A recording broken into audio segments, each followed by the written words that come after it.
Good evening. Call this regular meeting of the Township of Ocean Board of Adjustment to order. Can we please rise for a salute to the flag? Oh no, we do a roll call first, right? Roll call first, sorry. Up and down, got you all. Merry Christmas. Mr. Ashkenazi? Mr. DeLomo? Ms. Beal? Here. Mr. Chamora? Here. Ms. Littman? Here. Mr. Puccielli? Mr. Lineski? Here. Mr. Caramanica? Vice Chairman DeGennaro? Here. And Chairman Fuller? Here. Now we can rise to salute the flag, please. Pledge allegiance to the flag of the United States of America, to the republic for which it stands, one nation, under God, indivisible, with liberty and justice for all. The notice requirements of the open public meeting law for this meeting have been satisfied. A copy of the notice has been sent to the Asbury Park Press and the Coaster and filed in the office of the Township Clerk. Emergency notice. There are emergency doors through the courtroom doors and 2 exits at the rear of the room. No smoking is allowed in this building. If you need to smoke, please leave the building and go an appropriate distance away. Board policy. No new cases will be started after 9 p.m. No new testimony taken after 9:30 p.m. In addition, the applicant will be limited to 45 minutes of testimony. All meetings will be video and audio taped and shown on the Township of Ocean's Community Cable Channel, Channel 22 on Verizon Fios, and Channel 77 on Cablevision. All cell phones must be turned off. If you need to make a phone call, please make your call outside the meeting room. We have 2 minutes for approval. The first one is January 16th, 2025. Ready? Mr. Chamora? Yes. Mr. DeGennaro? Yes. Ms. Littman? Yes. Mr. Vice Chairman Fuller? Yes. Or Chairman Fuller now. And Vice, no, that's it. Okay. February 20th, 2025 for approval. Ms. Beal? Yes. Chairman Fuller? Yes. Vice Chairman DeGennaro? Yes. Mr. Chamora? Yes. Ms. Littman? Yes. And Mr. Lineski? Yes. Resolutions to be memorialized. We have Township of Ocean Fire District Number 2, 2001, Sunset Avenue, Block 114, Lots 1 through 3 and 12 in the C1 and R6 zone. Can we do? Oh yeah, everybody did it at the same time. All right. Then we have Michael Seller and Vera Esses, 324 Roosevelt Avenue, Block 22, Lot 7 in the R4 zone. Ms. Littman? Yes. Mr. Lineski? Yes. Vice Chairman DeGennaro? Yes. Chairman Fuller? Yes. The other resolutions that were on the agenda for this evening will be memorialized on Monday evening. If we have the Monday meeting. If we have Otherwise, the we'll be Monday. carried to January. Okay. Very good. Following cases are to be carried to the February meeting and will be noticed for said meeting. 2 Texas Avenue LLC, 219 Lewis Street, Block 17, Lots 26 and 44 in the R4 zone. Now we have 1 case seeking administrative approval for changes from approval, which is 300 Running Avenue, Block 48, Lot 1 in the R2 zone. Seeking administrative approval from the resolution dated April 1, 2025. Good evening, Good evening. Mr. Chair, members of the board. Jennifer Krimko. I represented the Feldmans at the time of the approval. I do understand that I submitted approved versus proposed in already. I had highlighted these, but I understand from Nicole you already did that also. All right, so we did double highlighting. Essentially, we came in for approval for fence height in the front yard, tree height in the front yard, hedge height in the front yard, and the pool and patio in the front yard. We did not need any relief as it relates to the walkways. The client had decided once he hired a designer that he wanted to reconfigure the walkways since it was different and slightly move the fence over. Since it was different than you previously approved, Colleen thought it best that we come to you and ask your approval. It does not create any new variance relief. I will note that they had hoped to shrink a patio, but I had advised them that once they removed it, they lost the right to put it back without a variance. So we are not seeking to put that back since it would require a variance and would require a noticed hearing. So it's basically to reconfigure walkways in the fence location, no new variance is being created.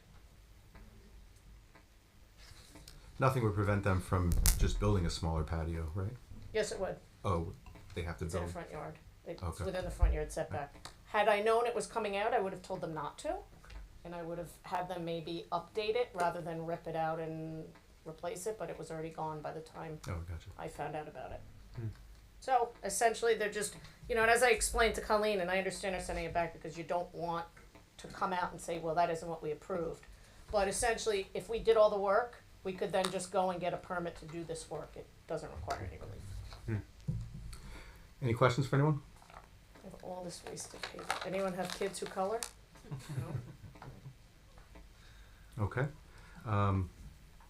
Anybody make a motion? I'll motion for positive resolution, positive approval. I'll second. Ms. Beal? Yes. Mr. Chimura? Yes. Ms. Lippman? Yes. Mr. Lineski? Yes. Vice Chairman DeGenaro? Yes. Chairman Torres? Yes. Okay. Next we have old business, 55 WPR Holdings LLC, 55 Wanamassa Point Road, Block 113, Lot 35. Attorney for the applicant, Mr. Akins. Good evening, Chairman. Good evening. Is the mic on here? Yes? Hard to Or tell. you can call. Well, thank you. Great. And before you begin, sir, Mark went over highlighted the fact that I think only 4 of us are able to vote on this Yes. case this evening, right? Okay. Yes, so Chairman, good evening, board members. Mark Akins on behalf of the applicant, 55 WPR Holdings LLC. The matter was last before the board at the October 16th meeting, and it was adjourned at the request of one of the one of the objectors, so that their attorney could prepare for the hearing this evening. So since there are only 4, as I understand it, eligible members of the board, we'd like to proceed in the interests of economy, both for the applicant as well as for the neighbors who are present. However, I'd ask the board's indulgence with council's approval that I have the opportunity to poll the board informally at the end of the hearing, so that if we don't have a majority, we can carry the matter so that I have a full board, hopefully at the next meeting, Chairman. That's fine. Thank you, sir. And I should note, I know there's objectors counsel here tonight, so, and we only allow, how long do we allow per application? 45 minutes to an hour. 45 minutes, so we may not even finish tonight. We'll try to be as concise as we can on the applicant's side. Mr. Lexstein, thank you. So, ladies and gentlemen, to refresh your memories, at the last hearing, there were comments elicited from the board as well as from the neighbors and neighbors council. As a result of those comments that were elicited, we have submitted revised plans across the board. We submitted revised architectural plans dated December 5th, which reduce the house's footprint and mass of the structure and provide for a full 2-car garage, as well as 2 cars in the driveway. That eliminates the variance for any parking. It also significantly pushes the house northward off of the street by a distance of almost 20 feet. Also, the board had concerns with the air conditioning units that were on top of the garage. Those have been moved to the front yard. In addition, because of the reduction in square footage, the half story on the 3rd floor now clearly meets the limitation of the 1/3 maximum of the floor below the 2nd floor. The applicant also retained Green Touch Nursery, which has as its principal Zig Panic, a licensed tree expert in the state of New Jersey. A written report dated November 27th was submitted to the board secretary. We will review it this evening. And lastly, there were revised engineering plans submitted dated December 4th, which now coincide with the revised architectural plans. And we also, at this point, I want to call to the board that we're significantly below the maximum impervious coverage of 65%. We propose just a tad over 47%, resulting in a footprint of slightly larger than 2,000 square feet for this house. And again, if I may please remind the board, this lot is about 5,800 square feet, where in this zone we have a 10,000 square foot minimum. So the lot is substantially undersized. Again, it's also 40 feet in width, where 50 feet in width is required in this zone. So we have some significant bulk limitations of the existing site. So with that, I would recall Anthony Scalise, licensed architect, and ask him to walk the board through the revised plans. Good evening, Mr. Scalise. Would you like the mic, sir? As this goes, you're already under oath, and I think we're up to exhibit, what are we up to, A7? A7, I agree. Is that what we're on? Yes. I think we're all on the same page. So we'll mark those as the revised architectural plans prepared by Antonio Scalise of. A9, I'm being told by the brightest person in the room that it's Turn a actually 7 A9. into a 9. Yes. Parallel Architecture Group. These are originally dated April 17, 2025, revised through December 5, 2025, as I indicated. A9. Thank you. Thank you. Mr. Scalise. Okay. Good evening. Good evening. Thank you for having me again here. So I'd like to go through the changes, unless there's questions about the previous design. I'd like to just dive right into, the changes on the proposed design. Please do. So on the neighbor's side of the property, we had a few jogs, and I think there was a discrepancy on my plan as far as being closer than 3 feet to the property line. I want to clarify that we are straighten that out, and we are 3.2 feet from the property line from start to finish. So just to be clear about that, we eliminated any questions there. We increased the front yard setback, which is Wanamassa Point Road. I don't have the site plan in front of me, but essentially we went from 6 feet, which was that detached garage, to Wanamassa Point Road. We are now at 19.4 feet. So we basically removed a few of the first floor components, and we created a garage in this location. So we kind of moved this. We also modified the stair. We increased the size of the attached garage to comfortably fit 2 cars. That was a comment I think even one of the board members may have mentioned. So we've done that. We removed the den, which was in this zone, and slid the garage away from Wanamassa Point Road. We increased the size of the driveway to also fit 2 parking spaces. So essentially we're able to fit 4 parking spaces in that area. The stair tower was adjusted to be straight. That just makes me sad, but I think the design is still great. And we just straightened out the stair tower. I don't think it really affects much there. We do have a full 2nd story now above the garage, which you could see on page A102, drawing number 1. We added space above the garage. We did also in the attic, because through the adjustments, and again, this is more of a building code issue, not necessarily a zoning issue, but we designed the attic to be 1/3 the space below, which in building code terms just means it's a habitable attic and to code. If you go bigger than that, you would have to use sprinkler systems or change the classification of the building. So we clearly defined everything here. We had a storage area that we removed.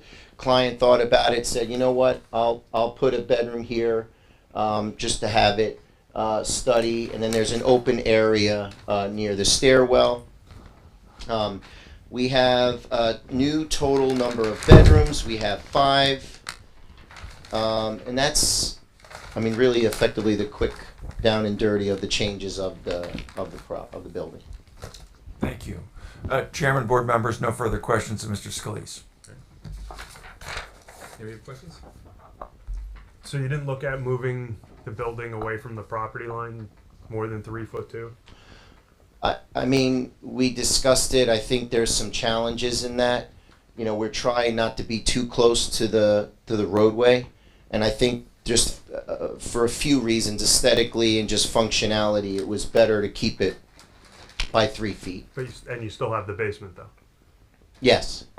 I still don't understand how you're going to build that basement being that close to the property line, given the house that's next to it. Understood, and I think, it's a very good question.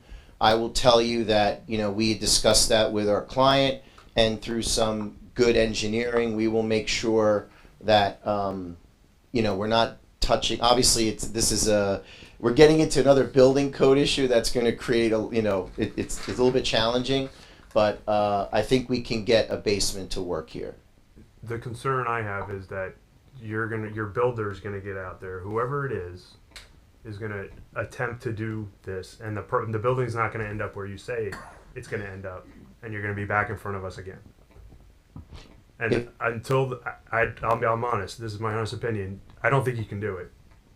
Just given the fact that you need to sheathe and shore that side of the property, you're 10 foot down, there's no other basement on the other side.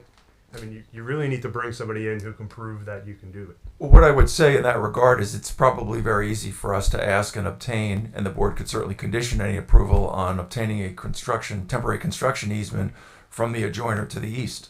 That's a reasonable requirement. And that would address that condition. And submitting as-built as well to verify that the structure as constructed meets that 3.2 foot setback as proposed. Mark, if I may, Sure. I would also say, just to, assuage your concerns, we can make it a condition of, should the board approve this, a condition of approval is that if we put a shoring plan together to show it to your engineer to review it, and if they absolutely have a problem with that, then, I don't think there's going to be an issue, is really what I'm saying. I'm the son of a mason. I've done underpinning, and I've worked on stuff like that all my life, and I know the concern. You can't just go in there and start excavating and think everything's going to be okay, but I'm confident that it can be done through good engineering. Our client is in the building trade, so all I would tell you is this is not a client who's not aware of what's going on. Somebody just goes in there and starts digging. I think there's going to be a lot of supervision and eyes on this project, so I'm confident that this will be done right and be at 3.2 feet. And you also are agreeing to, if the board approves the application, I don't know if they will or will not, that you'll secure a construction easement from the neighbor to the east, is what you said? Yes, that's what I proffered.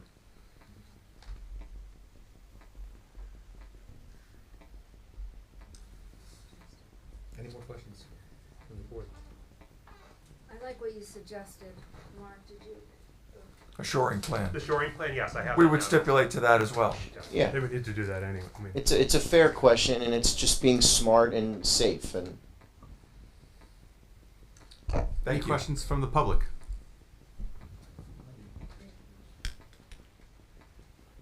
I want to put my appearance on the record.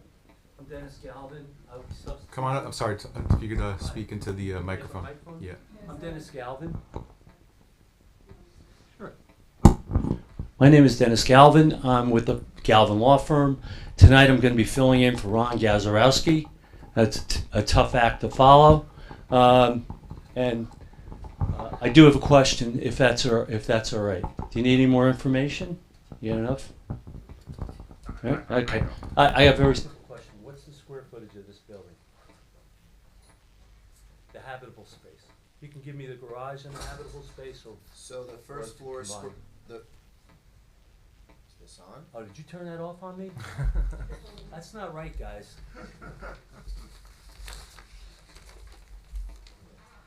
Check. All right. The first. We can hear you. The total floor area is 3,001 square feet. That was the previous design. The new design is 3,263. What I want to point out is that the first floor area, previous design, was 1,256 square feet. The new design is 1,070. So we reduced it by 186 square feet. The garage area is 375. We increased that to 541. The front porch area was 123. It's now 107.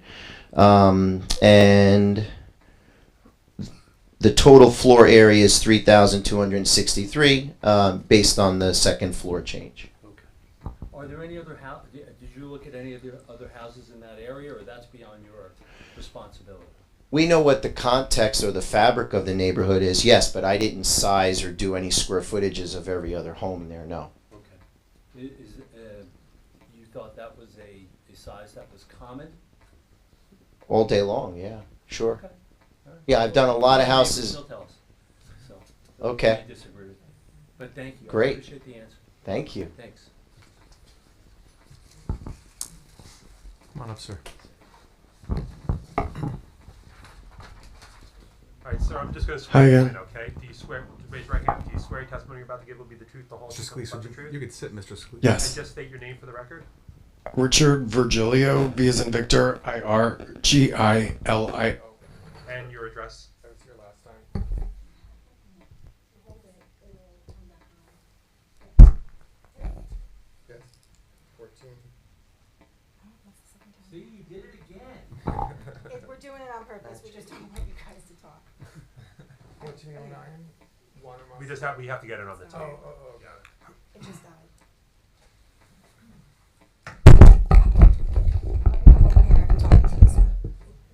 This might be the new way of doing it. I like this. 1409 Wanamassa Road. Thank you, sir. Go ahead. So I'm just to the point earlier about the neighboring property, 53 Wanamassa Point Road. I wanted to ask you, in all your conversations with the owner of 55 Wanamassa Point Road, has he ever expressed to you that he has any financial interest in 53 Wanamassa Point Road? Objection as to relevancy. It's So it speaks to character. No, so that It does not. Listen. During the question and answer period, the questions have to go to the witness based on what he specifically testified to. Now, if there is something that you want to make a statement about at the end, you have the opportunity to make a statement about that. If there's somebody testifies to what somebody owns, other properties, I don't know why that would come up, but then I guess you could ask questions about that. But that wasn't necessarily testified to right now, so that kind of puts us in the spot where you should hold off on that. Weren't you guys just talking about 53 Wanamassa Point Road? You just were. That's why I brought it. That's the only reason I'm standing here. So what he's saying is it was just agreed that you would secure a construction over to the east. Oh, okay. Which is why he's asking the question as to whether or not there's a common interest between the two properties. I personally don't know what the relevance would be, whether they own the property next door or not. It's clearly in different ownership. So I don't know what the relevancy is. A character is not a component that the board can consider. We're not a character board. Well, the relevance. Well, I can tell you, and I'm not thinking about this applicant, and we get a lot of applicants who are not nice people. We don't hold that against them because we can't. And I'm not. That has nothing to do with this application, but I understand that you're trying to make an argument over character. And I'm just saying that is completely irrelevant to what the criteria that the board can consider, whether the guy's a nice guy or a bad guy. well, I mean, we're talking about whether he's telling the truth or not, and we're all sworn in under oath here. And by the attorney vociferously objecting to this question that somebody else brought up last week or last time, I'm trying to get to the point where they've already denied it, and we know that it's wrong. And so I was asking the attorney if, But what's the relevance from a land use perspective? well, they were talking. Whether the guy owns both properties or not. Well, you were just one of them just said, "Oh, we'll be able to get an easement or something from that other property." Well, I didn't say we can get one. I think what I said was, should the board deem the matter subject of being appropriately approved, the board could condition such an approval on obtaining an easement. I think that's what I But offered. listen, we can assume that if they're going to be able to get an easement from the neighbor to the east, that there's some relationship between the neighbor in the east and them. So let's assume for the sake of the conversation that is the case. So what? I thought it was a point worth bringing up in the context of the discussion. Note my continuing objection, please. Okay. Thank you. All right. Which is not vociferous, just noted. Thank you. It was last time. I agree that I don't know what the relevance would be, even if they were the exact same person. So what? And I'm not saying that sarcastically. No, I get it. Legitimately asking you from a land use perspective, so what?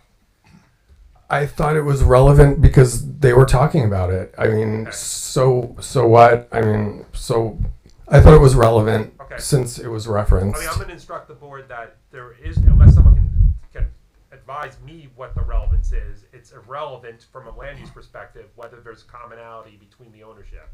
If they are both under the same ownership, exact same ownership, then you would have an argument because that would go to questioning as to whether they actually need a lot of these variances because they own both lots. And I would represent to the board that that is certainly not the case. Not the case. So we know from the tax records they are owned by different entities. Who is listed as 53? I don't know that I have. Objection as to relevancy. Who the owners are is not really relevant Well, to he this just- application. he This is just said. This is an application for 55 WPR LLC chairman. So it is, so it is relevant to the extent, Mr. Higgins, as to whether or not it's the same owner or not. It's So- not, I've so- represented it's not I the same understand owner. that. Right. So Right. then it's not a big question to answer who the owners of 53 are. If it's If known. it's a different entity, If just, it- we if can it's just known. say, we can just say Yeah. who it is. I don't know who the owners of 53 Right, WPR. but we have the list, we have the property list, so just get it on the record who Sure. the owners of 53 is. I think it's on the survey. It's not an outrageous question. I agree that as long as it's a different owner. Kyle Hacker. That's not the case. But that's who the owner is. That's who they. You may not believe that's the case, but as far as the Monmouth County Clerk's office is concerned, that's who owns that property. In what context? It was sold on September 2nd or 3rd. That whatever the deed that is recorded is who owns that property at the current time. Well, that's just not the case. I sent the information to her. Okay, so we're just gonna pretend that they don't own the house. Do you have proof that someone else owns the house? Well, that's what I was asking a question about. I was asking if in their conversations they have discussed the owner, if he has a financial interest in 53 Wanamassa Point Road. Whether he has a financial interest is irrelevant. Whether it's the exact same owner would be relevant. And all evidence, unless you have something different, that is the exact same owner. If he owns both properties in different entities, so say he has it in XYZ Corporation for one lot and ABC Corporation for a different lot. Those are different owners. It doesn't matter if the same person is the only member of those two corporations. So that if they're two LLCs, because that's what they are. And then they're separate owners. Period. In the eyes of, In the eyes of the law, they are two separate owners. even The if there's, properties have not merged. so the financial interest has no bearing. No bearing. Okay. From a land use perspective. Thank you. I appreciate your time. Mr. Galvin's going to get up and tell me I'm wrong, but No, I was listening intently, and you did a great job. Thank you. That's correct. But I the appreciate thought it. I'm having is, I got it that they're not merged, but it is an interesting question.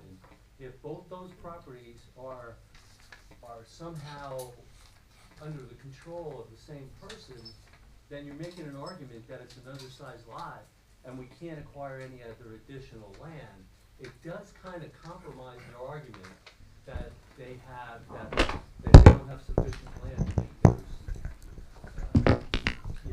benefits. It does not compromise the applicant's position. I said it was an interesting question, I didn't say it was automatic. I might take it on with the court. It is an interesting question, but that's for another day. So hold on. Can I, if I may, Mark, I feel like these are very important questions and stuff that the board's gonna have to understand. Yeah. In the interest of only giving people 45 minutes, and there are other people here that want to have their cases heard, this is the part where we're really just supposed to be asking questions of the architect, right? So, should we be sticking to that and then leaving this question for after this part, or So is it worth diving into this right now? I guess the reason it's coming up right now is because Mr. Akins made the representation they secure the easement from the neighbor to the east. That's why it's coming up. Mhm. So As that's a the only reason I allowed it to Yep. go as far as it did, because obviously it's not a question for Mr. Scalise, but it is based upon something that was just said Yep. by Okay. the attorney in conjunction with the discussion. But I think we've reached the end of the discussion. I just wanna have one sentence here, which is, under conditions where maybe you're not making a hardship application, maybe you're only making a special reasons case. But if you're making a hardship case, you're saying that you cannot acquire additional lands in order to bring the property into conformity. And normally you would write to the neighbor and they would say, no, I don't wanna settle any property. It does beg an interesting question if there's some sort of long distance relationship here. I'm not saying automatic. It wouldn't be capable of being combined based on the merger document, but it still offers a question of do they have a hardship if they have a means of making additional land available. And that is a legal argument which your office is more than I likely know to make. that I would have tonight. And that's fine. And I don't think we're going to conclude tonight. I really don't. And I think you're going to have an opportunity to explore who the owners of that property are and come back to the next meeting and make that argument. And I would note, for purposes of hardship, in case we argue in the alternative C1 versus C2, that the lot to the east is even less conforming in terms of lot size than the applicant's property. So the likelihood that any land could be acquired from whomever are the owners of the property to the east 53 is non-existent because it's even smaller than the applicant's property. Just so we're talking. We'll take both lots. So there's a lovely theory about acquiring strip of land from a contiguous property, but not when it's smaller than that which is already non-conforming. And I think the board can take judicial notice of that. And it's also That's no occupied great by- legal mystery in the also world of land occupied use. by a single-family residence, and is a separate single-family residential lot. And I don't think, Mark can correct me there, but I've never seen a case where the doctrine of merger applies when both lots are developed as single-family residences next to each other. Yeah, I don't think anyone's disputing that merger. Merger is not applicable here. Yeah. The question Mr. Galvin's raising, which I think is a legitimate question, is the hardship aspect of this. If he owns both lots, can he acquire from another piece of property, tear down a house and do it? And I think that's what he's raising, which I don't think is a crazy suggestion. So, but it's not a merger. But it's not a merger question. No, Dude, but I'm it's, crazy. no, it's a situation where, in order to do it, he would have to knock down the other house. And Yes. I've just never seen anything like that in 45 years, where a court would support that type of thing. Do we have more questions from the public? I wasn't at the last meeting and I wasn't. Well, you got to come on up and we got to swear you in.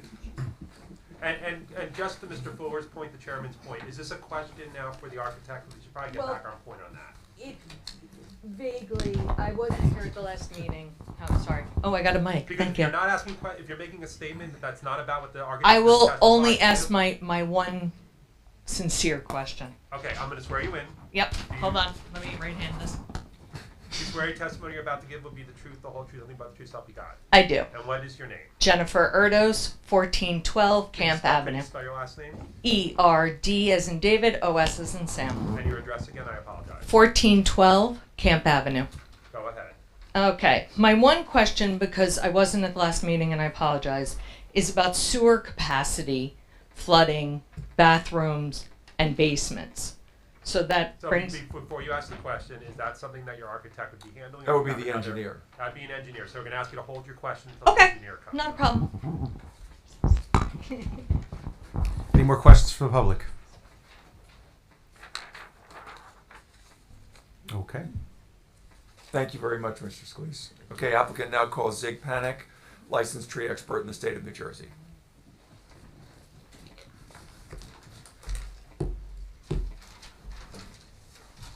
He was not previously Yeah. qualified or We're sworn. gonna swear you in. Do you swear any testimony you're about to give will be the truth, the whole truth, nothing but the truth, so help you God? I do. And just state your name for the record. My name is Zig Panic. Z-I-G, Correct. and spell the last name. P-A-N-E-K. And are you an engineer or I am a licensed tree expert. just licensed tree? Who licensed tree experts? The state? The state. Okay. Through the department, through what? The Department of Community Affairs or No, the Department of Forestry. Department of Forestry? Okay. Yes. Tree expert. Okay. And what? I'm also an arborist and a degreed landscape architect. I'm going to testify. That's okay. And as a licensed tree expert, what are the initials for that? Is it a LTE. I'm an LTE, and my number is 364. Okay. I've never dealt with that before. So LTE. An LTE, and I am number 364. If you want to look me Right on up. the front of his report. Okay. Thank you. Yeah. No, I appreciate it. That's my education. Go ahead. You're going to swear me in? I just did. Oh, okay. Okay, And we do have his tree report, so let's mark that Okay. in as Exhibit A10. 810. Okay, good evening, Mr. Panic. Having qualified you as an expert with regard to arboreal matters and as a tree expert, you had the opportunity to walk the applicant's property. I have. I walked the property and I also checked out all the trees on the property. Okay. And can you review with the board the conclusions that you reached in connection with your report that's been marked as Exhibit 810 this evening? If I may, I would like to, I reviewed and carefully looked at what's called a level 2 tree study on 17 trees that were on the property.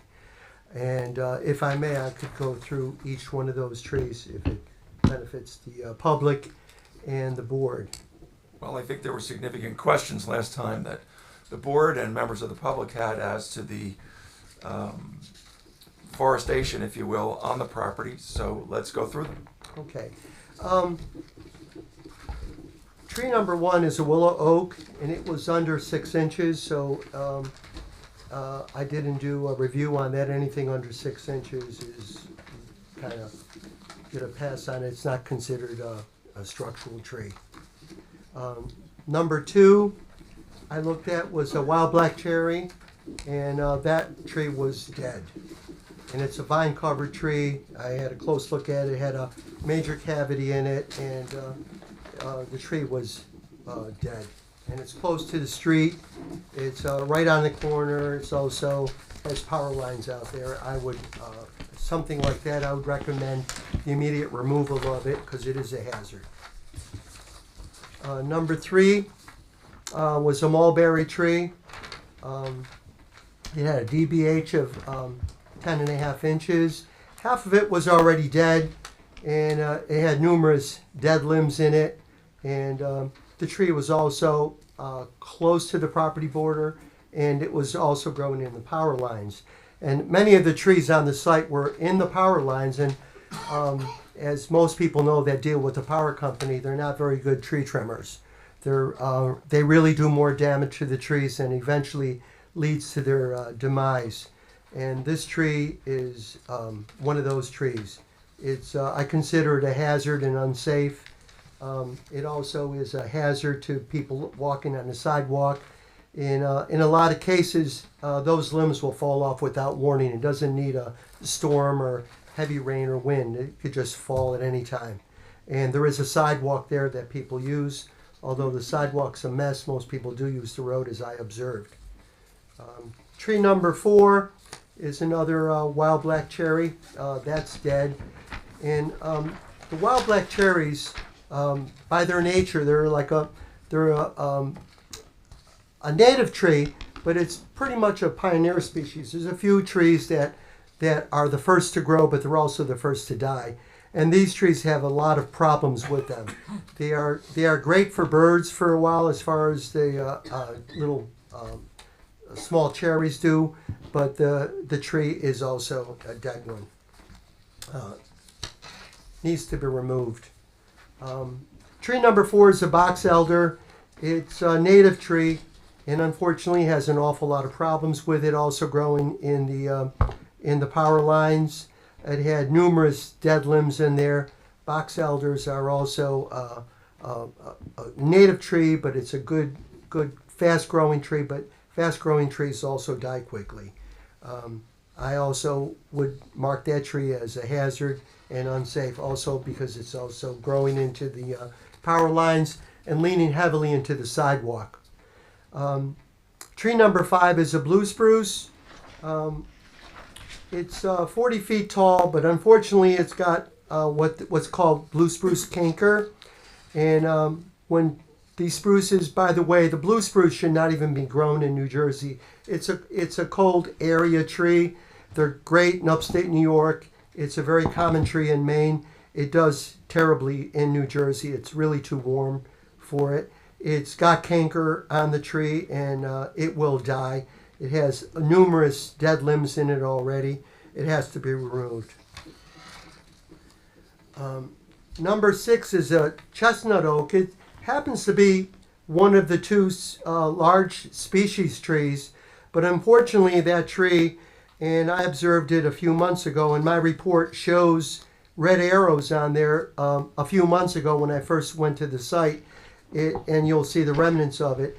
It has active fruiting bodies or mushrooms all around the tree, which tells me as a tree expert that there's ongoing decay going. And the tree also has a heavy lean to it. Whenever I see fruiting bodies, and anyone that looks at it that's in my position would have to say the tree has to go. There is no cure for that. So but eventually it will cause a problem as far as any structure. Tree's very large. It encumbers a small lot area, and also the sidewalk on the south side of it. It poses a danger, a future danger. Number 7 is a black locust. It's one of it's a pioneer species tree. And mostly when I see black locust trees, I look at them and I look for, again, fruiting bodies like shelves. These trees tend to have very weak systems, and they are attacked also by locust borers. And a good fast-growing tree, but they're bad in this small lot, this small position. This has active decay, a lot of internal decay, and also growing into the power lines. Just because even if it was in good shape, I would still ask for it to be removed because it is growing in the power lines. Number 8 is a sweet gum. That one is, again, it's less than 6 inches. And somebody would say, why would I review trees that are less than 6 inches? Because when I look at the trees, and the ordinance also asks me when I do a tree study to look at all the trees on the site. And this way I can certify that we looked at it and it is a substandard tree. Number 9 is a red oak, also substandard tree. It's less than 6 inches. Number 10 is a crabapple. It's been on the property for quite a while, but it's already seen better days. My picture shows one of the stems that broke off. It was not active now, but as soon as it warms up, you'll have wood decaying and wood digesting insects that are attacking it. It's got a huge cavity also at the maybe about 2 foot up the tree. There's no way that tree can survive. Number 11 is another blue spruce. Exactly the same problem as the one that I talked about earlier. It's got obvious spruce canker, it's sick dying. It's got tremendous needle loss throughout the tree, a lot of dead limbs. That tree would have to also be removed. Number 12 is a mulberry. Again, it's undersized, under 6 inches.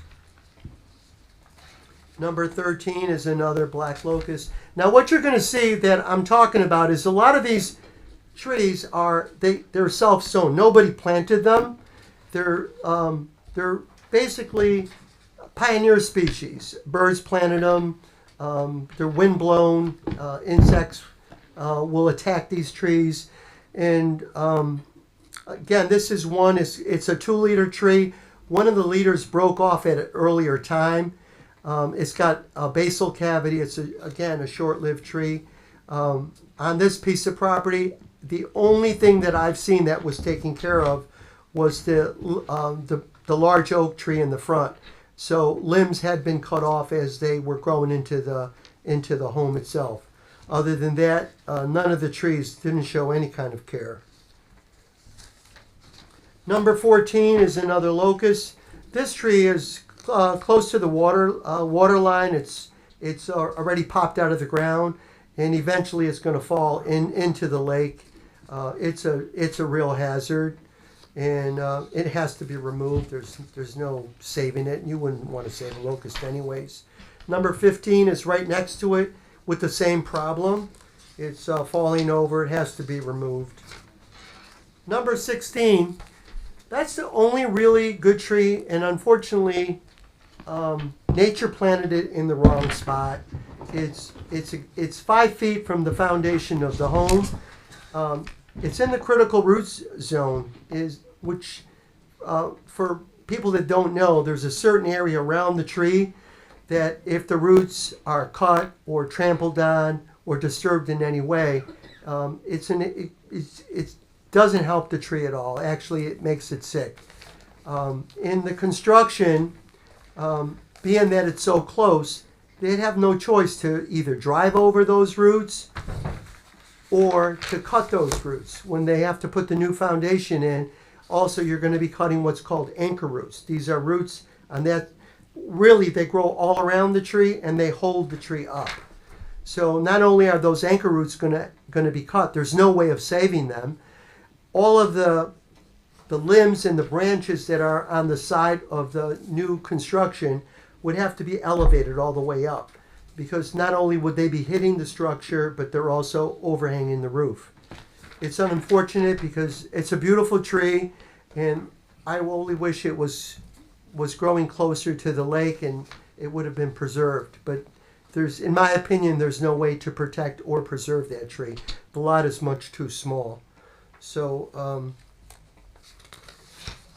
that being said, I'm done with it. If I can answer anybody's questions on the board or in the public. Council, I appreciate that you did this. Thank you. I have so much appreciation for your expertise and love that you prepared this. Thank you. Do you have a recommendation for what kind of species? Yes, I do. I worked with a couple of the designers, and like I said, I'm also a degreed landscape architect. And this is my whole life. I've worked with trees. My family had the same business, and I went to school for it. And I've worked in this area for over 40 years. And one thing that I have to take into account are the high deer population and salt and hurricanes, which we've got a lot of, all of it. So when you're picking trees, you have to keep all of that in mind. So with that, what I also try to do is I try to look at natives when I can, and also because natives are great for anybody that knows, and even for the native trees like with the mulberry, I really like them because they have caterpillars on them, and we never spray them because birds eat and love those caterpillars, and a lot of those caterpillars turn into great butterflies. So we like to try to preserve them. So having said that, now one of the things that we're using is I'm using American yellowwood, which is a native.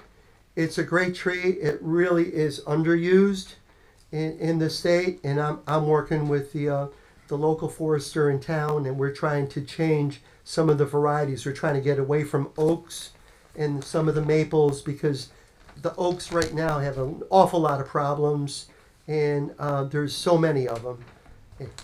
And so we're trying to go to other species. So the American yellowwood, I picked two of them, and I've recommended some of a little bit larger caliper instead of a small, I want to call it a Home Depot tree.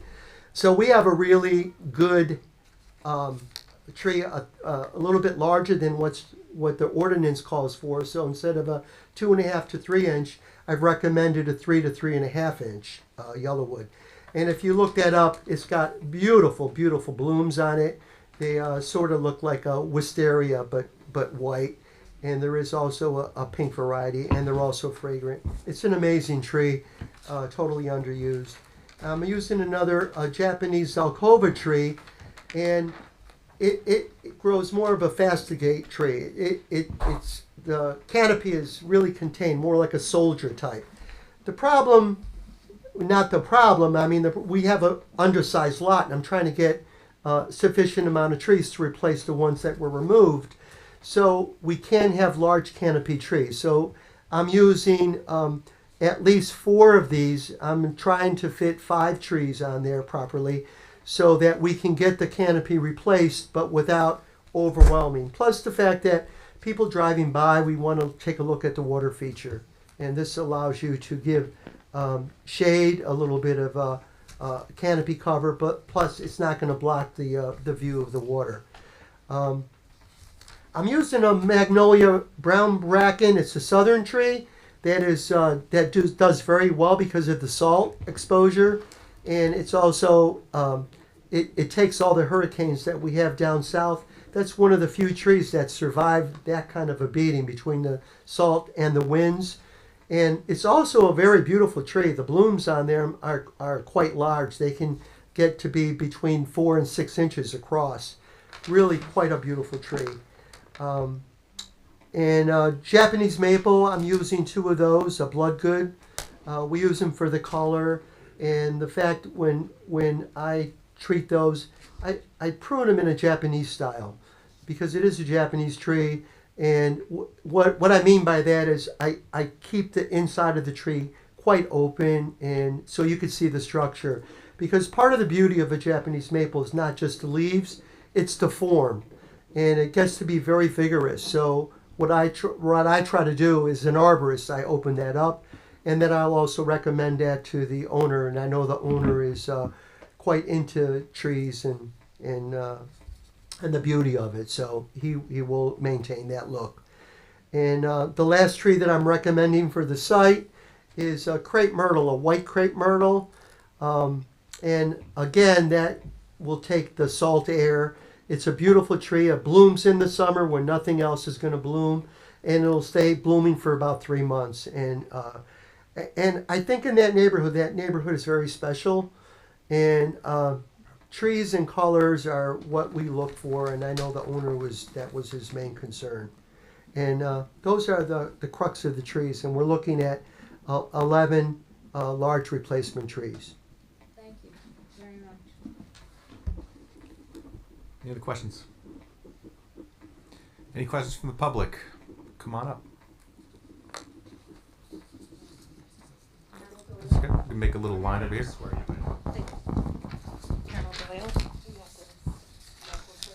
Do you swear any testimony you're about to give will be the truth, the whole truth, nothing but the truth, so help you God? I do. And just state your name for the record. Carol Doyle, 18. D-O-Y-L-E. Correct. And it's Carol with a C. That's right. Okay. And No your E. address? 18 Wanamassa Point Road. Thank you. Okay. Thank you. I did appreciate your discussion as well on the trees because I do have a concern.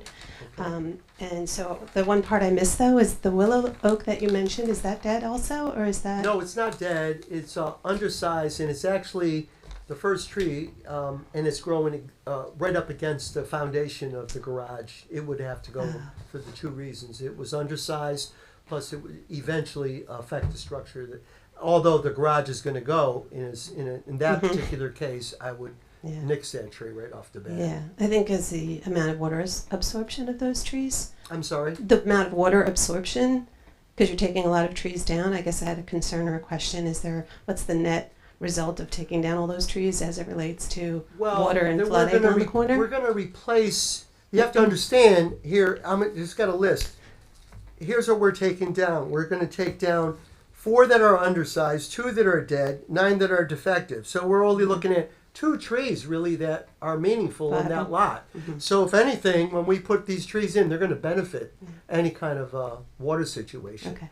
And we're going to replace it with diversity and a great canopy. And that is part of the design to have those trees that you just mentioned? Yes, that's going to be in the landscape design. Okay. And it is a net loss of native trees because you mentioned a number of native and you're only placing 2 well, again, that are? for the same reason, the native trees aren't helping us here because they're mostly dead or they're just not going to make it. Right. So we're going to replace. Also, I only mentioned the trees. I didn't mention anything as far as the shrubbery go. Yeah. So we are going to have shrubs that are going to be habitat for birds and are going to have berries. They're berries. Okay. And let's see, I think those were my questions. Council, is this plan solidified, or is it just theoretical?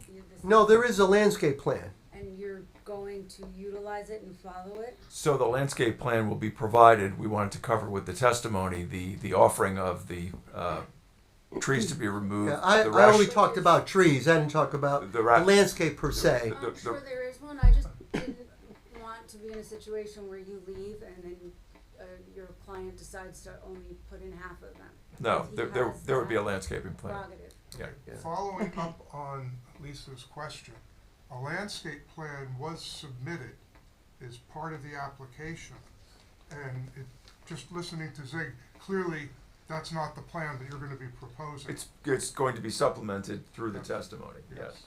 And a revised plan a ultimately. revised plan. Which we do not have right now. Yeah, we don't. So Correct. hopefully before the next meeting, you'll have the revised landscape. Correct.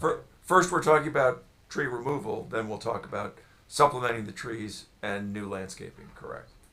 And just while we're on that very quickly, when you do the revised landscape plan, there are shrubs within the street right of way, they have to be moved out of the right of way.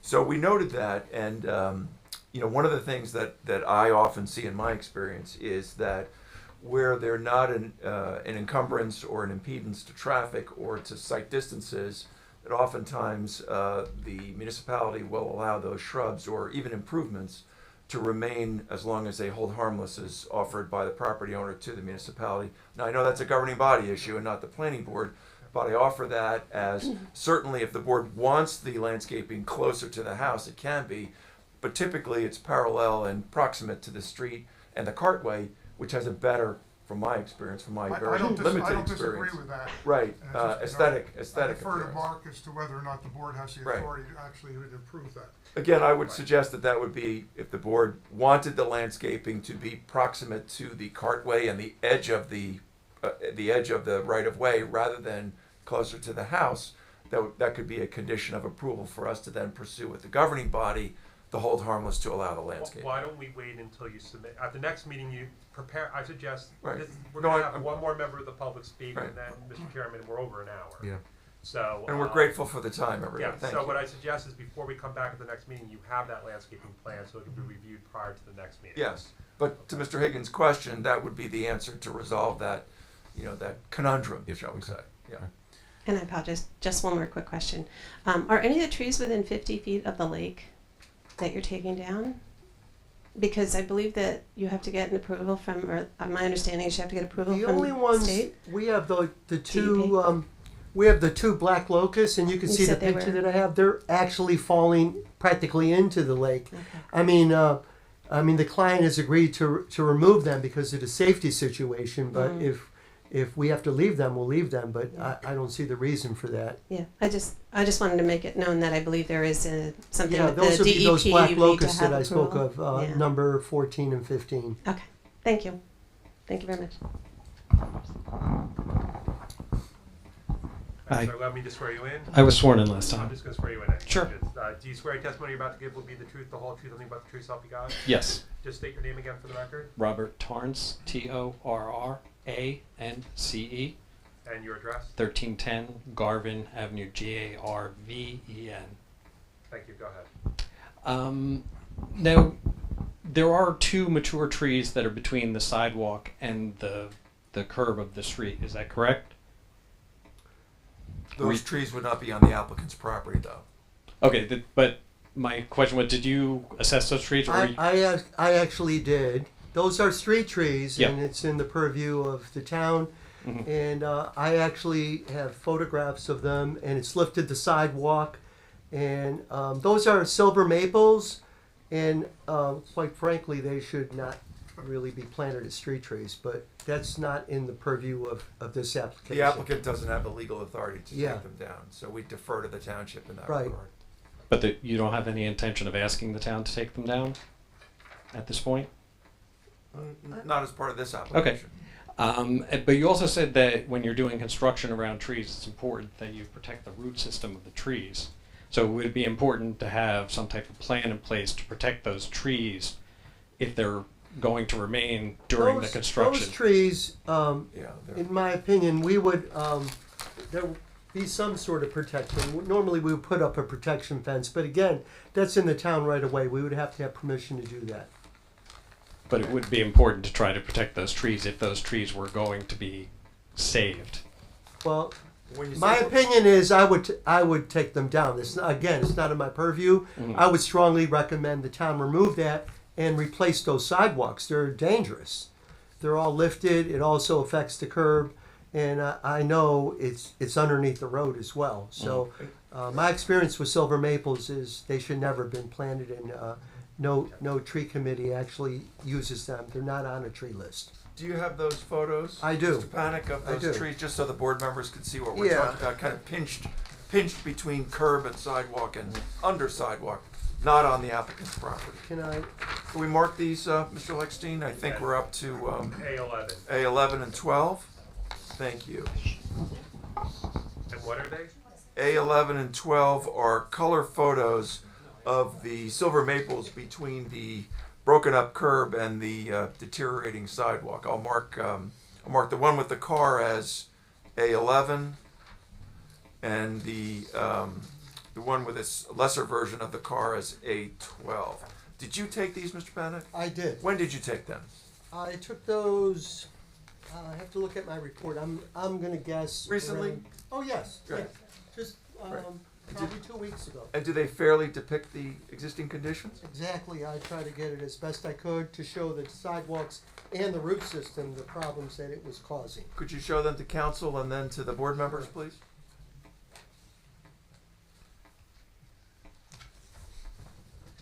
So these are the trees that are not on your property. Yeah, in the those are- public They're right. not on the applicant's property. They're between the sidewalk and the curb.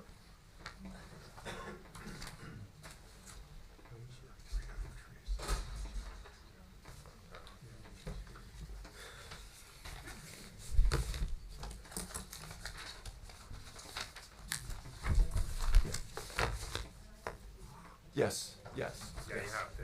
Yes.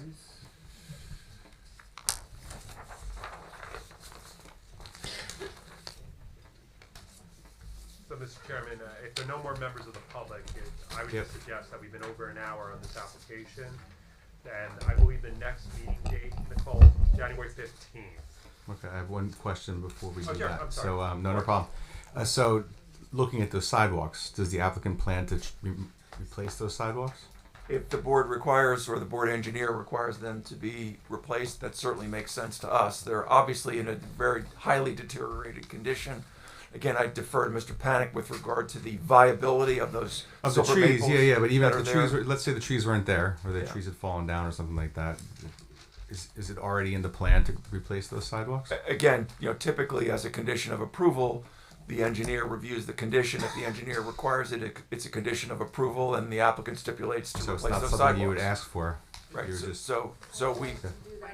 It would be, Not it's an a pretty issue. standard condition in Yeah. the case where the sidewalks look yeah. like I that. just, Not an feel like issue for usually the people talk about, yeah, we're going to do the sidewalk, we're going to do the apron. Right. They have not talked about that, and I thought, Again, I think you would one- put one a of the new, things that- this house Right. and then leave that sidewalk. Exactly right, Chairman, and that's exactly what I was going to say. That the aesthetic this applicant is developing for this new residence and a busted up sidewalk in front of it are not consistent, right? We can all agree on that. We may not agree on everything, but I think we can agree on that.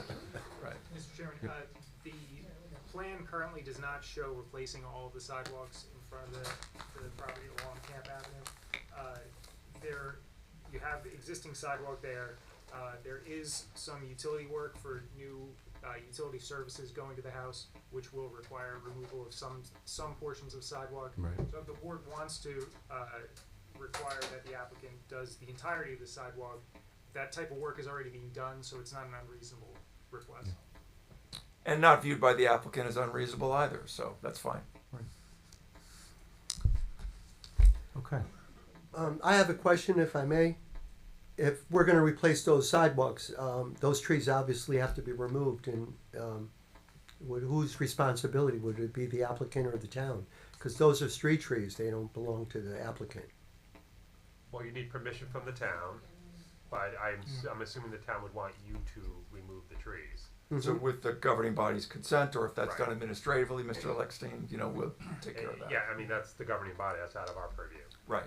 So again, And obviously, if for some weird reason the township decided, hey, we don't want you touching our sidewalks, that wouldn't have any bearing on the approval because they're not ours. They're not. right, we would use good faith efforts Yes. to obtain that approval for the replacement of the sidewalks, for the removal of the trees. We all agree it's a governing body function. If they delegate it to the administrator, so be it. I'll put the application in for that. Terrific. Okay, so this case will be, I'll do the application for the two removal. When we get to that point. Yeah. Thank you. So next is the 15th January of 15th. January. Yes. No further notice? I don't Mr. think Eckstein? I personally don't believe, board, there's any reason for further notice. Everybody's here. Thank you. yeah, I'm fine with no further notice. Thank you, ladies and gentlemen. We appreciate the Right, opportunity just to so continue the everyone's case. aware, this application is being carried to the January 15th, 2026 meeting.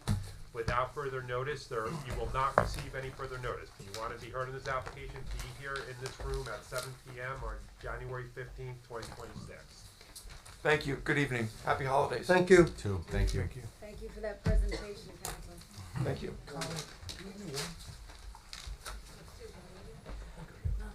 Okay. It's fabulous. Next case will be Stephen and Joe Dweck, 2 Dwight Drive, Block 40.01, Lot 17 in the R3 zone. Happy holidays. All warmed up.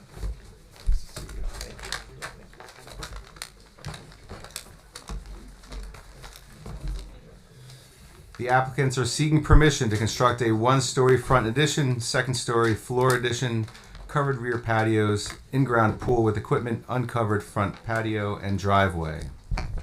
Hello. Good evening, Mr. Chair. You're not listed as the attorney here. What a surprise. I guess my agenda's cut off, I think. Anyway, attorney. And anyway, for here the I am. Yeah, hello. Welcome. Jennifer Krimko on behalf of the applicant, and this is a relatively simpler application than the one before you. We have an existing home at 2 Dwight Drive, and it's on the corner of Dwight and Stephen. Hold on 1 second. Let me just. I was following your lead. Yeah, yeah. And let me Thank you. mark in my exhibits, or the applicant's exhibits, as soon as we get the opportunity.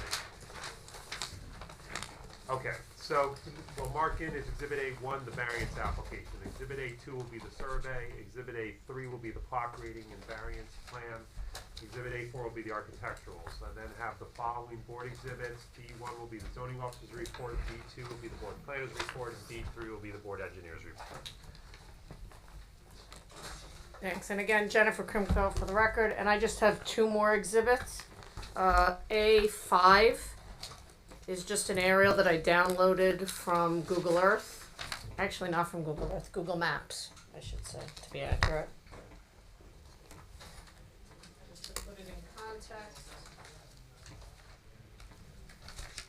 I can ask you something else, but just to take context.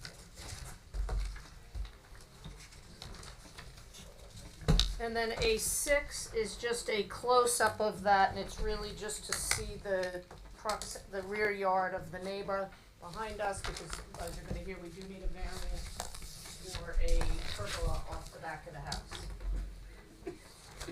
So again, just by way of very quick summary, we have an existing house that has a corner lot. It currently has the driveway and garage on the east side of the house, close to Stevens, which the clients are looking to relocate the driveway to a conforming location on the left side of the house and put up a carport. They're looking to put a 2nd-story addition over parts of the house and put in a fully conforming pool and pool equipment and fence and a pergola. So with all of that as the background, I'd like to introduce my first witness, David.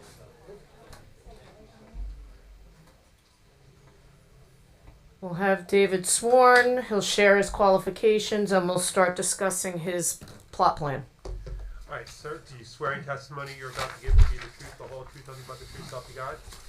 I do. And just state your name for the record. David J. Schmidt. David, you're a professional engineer licensed in the state of New Jersey? That is correct. And your license? That's all we need. No. And I was just going to say, and your license is in good standing. Yes, it is. Okay, good. So, David, you prepared this plan for the construction we're proposing. Could you walk through what's existing and what we're proposing and what the variance relief is? Okay. We are block 40.01, lot 17, 2 Dwight Drive, Ocean Township. The lot area is 16,691 square feet. We're in the property zoned R3, medium density. The property is at the corner of Dwight Drive and Stephen Road. Dwight Drive is on the below part. Stephen Drive is to the right of my exhibit. And just so the board is aware, one of the reasons I also included the aerials, it shows you that Stephen is the members' access into and the maintenance access into Hollywood Golf Club, so it is utilized quite often. Okay, the existing site, as Jennifer said, it's a 1.5-story frame dwelling with a driveway, concrete porch, concrete patio, and a walk. We're proposing on the existing house the second floor additions to the dwelling. We're relocating the driveway to the west. It's going to be 20 feet wide. It's going to provide 4 parking spots.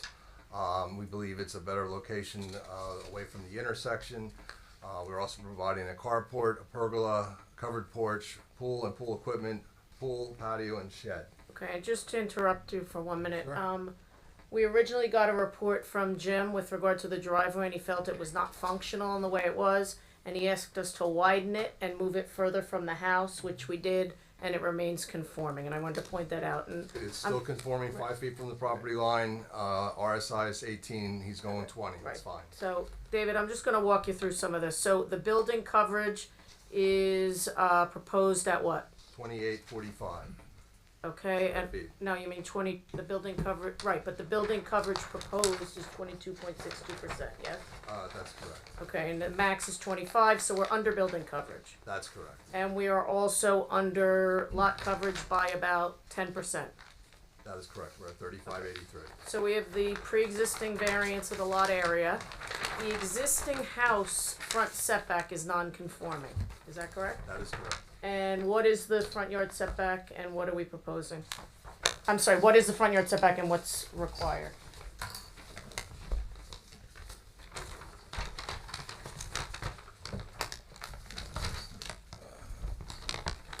Let me help you. You got it? I got the plans of it. It's okay. It's 45 feet. Right. So it's 45 and it exists at 25.35. Correct. Okay, we're not proposing to bring it any closer. No, we're not. We're just proposing to put a second floor addition over a portion of what's existing, so we're exacerbating it vertically, but not bringing it any closer. That's correct. Okay, and as it relates to the rear yard, the existing rear yard setback's 24.8 where 40 is required. Correct. And again, the second floor will go up from there. That is correct. All right, we're also proposing a rear yard pergola, and that will bring it to about, what, 11.2 from the rear yard? 11.2 for the rear yard. Okay, and the architect will obviously testify as to the height and the appearance and all of those things. As we just went through, that's the only variance relief that's needed, This is the pergola. is with regard to what we just went through, the pergola and the front yard setbacks and the rear yard setbacks. As it relates to the board engineer's review letter, there were questions with regard to the stormwater management, most particularly in the area of the driveway. Can we address everything Ben requested that we do? He's requesting a berm along the common property line, lot 16 and 17. If you get up, you have to grab the mic from Nicole. Okay, as we noticed, we have the second floor additions. We have the pergola, the pool, the driveway, the distance away from the driveway. I believe it's more. The drainage patterns for this whole property are in 3 directions. They run to the west, they run to the east, and then they run to the south. What we're proposing is the driveway over here to the west. The water is going to run down the driveway and onto Dwight Drive. The concern the engineer had was there's a sliver of property that could drain into the adjacent properties. He's requesting either a swale, a berm, or a curb, and we're proposing to put a berm along this property line so that the water that was always going onto lot 16 is now being directed completely to the driveway and into the public road. So that'll address the concerns that the township engineer had with the though the property runoff was going to lot 16, is now completely being diverted down our driveway and off the property. Right, at least in that area. And we can comply with any other suggestions in Ben's. That was with regard to showing the limits of the curb repair. That's correct. That's all I have for the engineer, recognizing that I do have the architect here to talk about the additions. Any questions? Any questions from the public?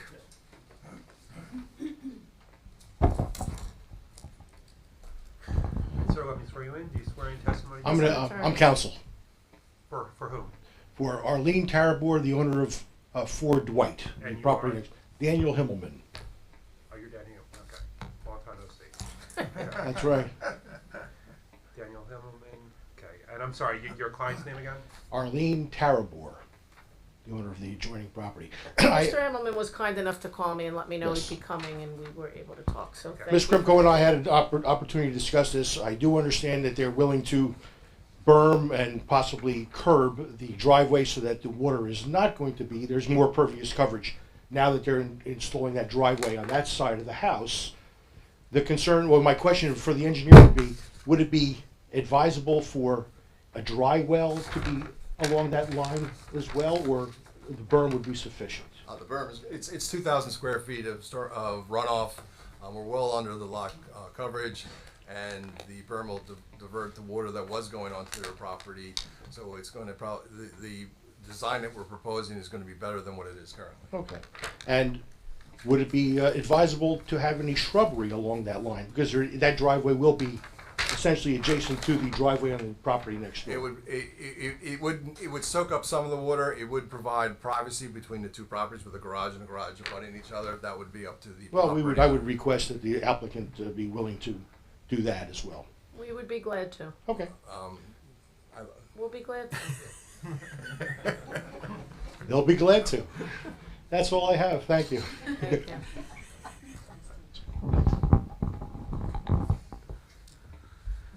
Any other questions from the public?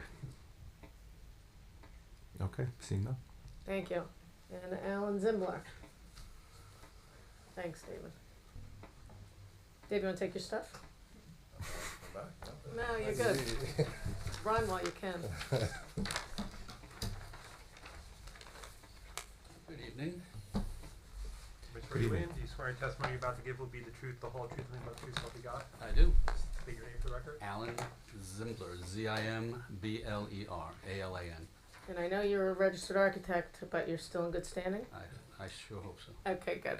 So, Alan, you heard me generally describe what we're doing. We're essentially adding second floors on portions of the building. Do you want to call up your elevation? Yep. So we can talk about what you've done to minimize the impact to the street, and minimize the massing of it.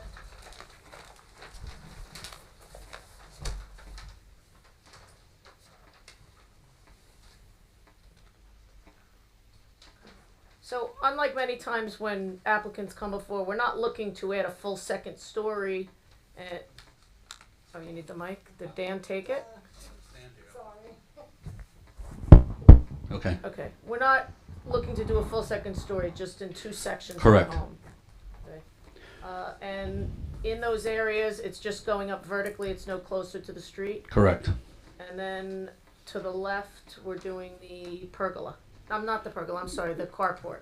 Oh, yes, correct here. Okay, and part of the reason for moving the driveway, I understand, is where does the driveway bring you to now versus where we're proposing? Right. Well, right now the driveway comes to the east, and in order to get into the service portion of the house, which would be the kitchen, you'd have to go across the entire living space of the house, the living room, to get to the kitchen. I can show you with a plan. Let me do that.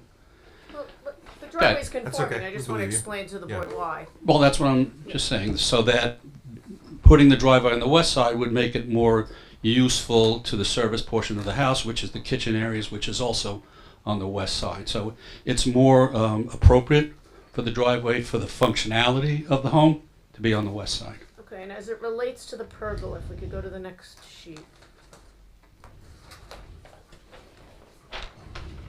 This is the pergola here, Right, it's in the center of the two areas. What's the height of that pergola? 10 feet, Okay.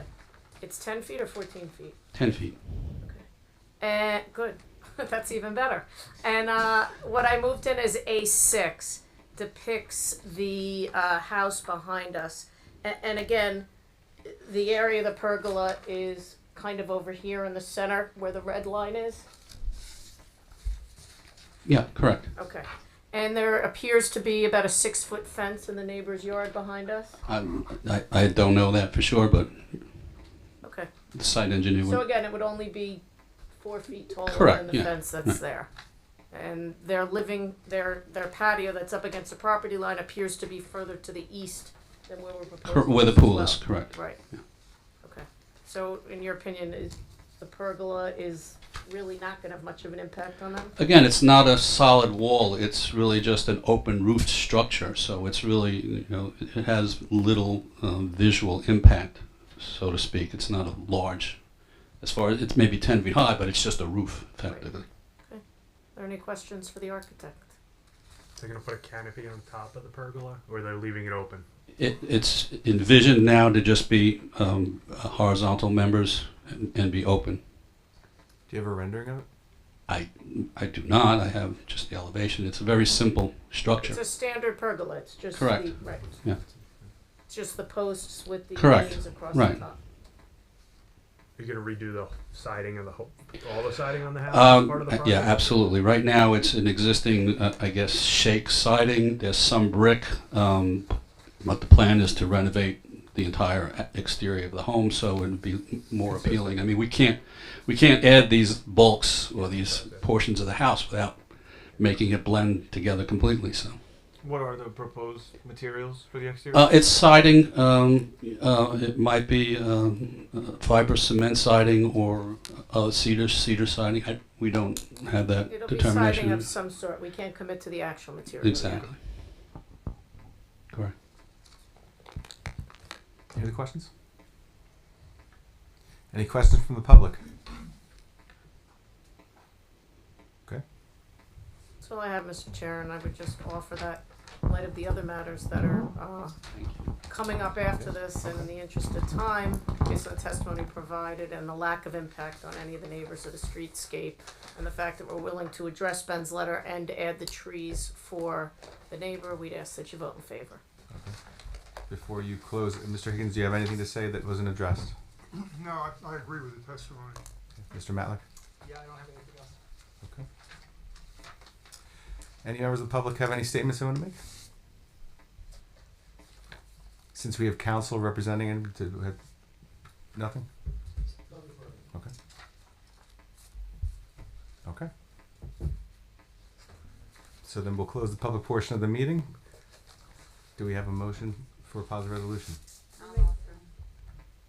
I'll second. Okay, does that have to have any conditions? Did we get any, capture any? I don't think so. Oh, no, we did. Yeah, With the letters, standard conditions, the condition Mr. Himmelman asked for that they agreed to, Yep. so. And you've got that? Yep. Okay. Ms. Fields? Yes. Mr. Chmura? Yes. Ms. Lippman? Yes. Mr. Lunesky? Yes. Vice Chairman DeGenaro? Yes. And Chairman Poole? Yes. Thank you. And Mr. Chairman, before you call the next application, I think based on the time, 8:30, we're never getting the WF Ocean Redevelopment LLC, because it's after 9 o'clock. I mean, right now it's 8:30, and it's 8:35 almost. So We have there's two no way more, we're getting yep. the WF Ocean, at least not in any Yeah, two more before that meaningful one. way. And since we're coming back Monday for a special meeting anyway on that application. Yep. We were hoping we didn't have to. We were hoping we'd get through it. I was. I certainly was. We're not getting to, unless you guys think you can, but it's 8:35 now, and the policy is Well, nothing I'm gonna stay anyway, cause I'm here.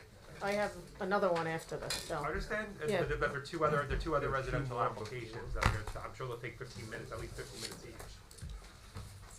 I'll defer to the board, but obviously our preference is to at least try. It's up to the board. I'm just raising it as an issue because I know what the policy is at 9 p.m. Yeah, Rob told me he's gonna go very fast. Jennifer's right. I told Jennifer I'm going to go very fast. You have never gone fast, my friend.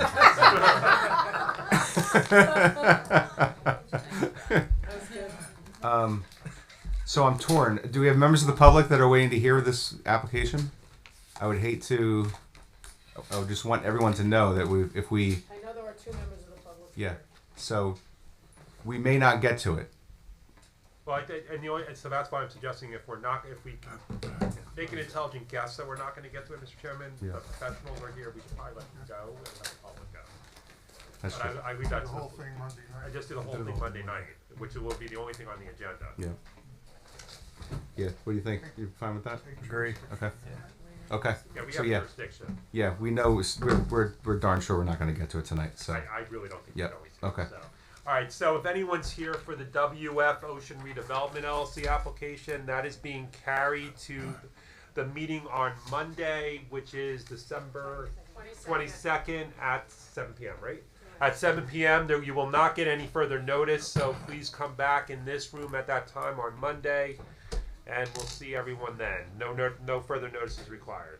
It will be sent. Okay. Did I call this up yet?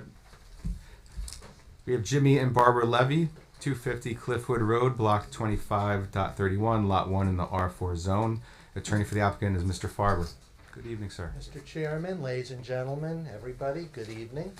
I represent Jimmy and Barbara Levy for their application 250 Cliffwood Road.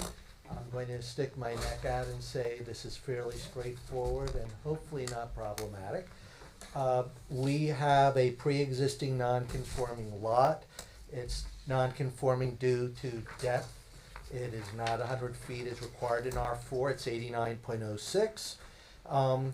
We seek 3 essential variances, and the main part of this application simply is to enclose a pre-existing carport and make it into livable space. No additional bedrooms.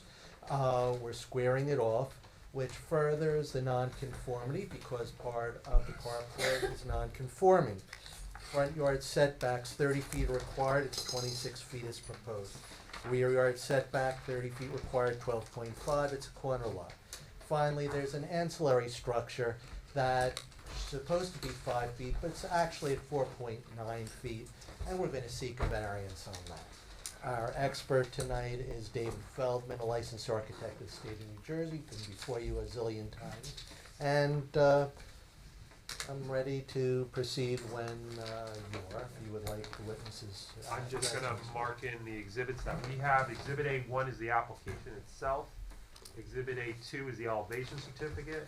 Exhibit A3 is the survey of the property. Exhibit A4 is the outbound and topographic survey.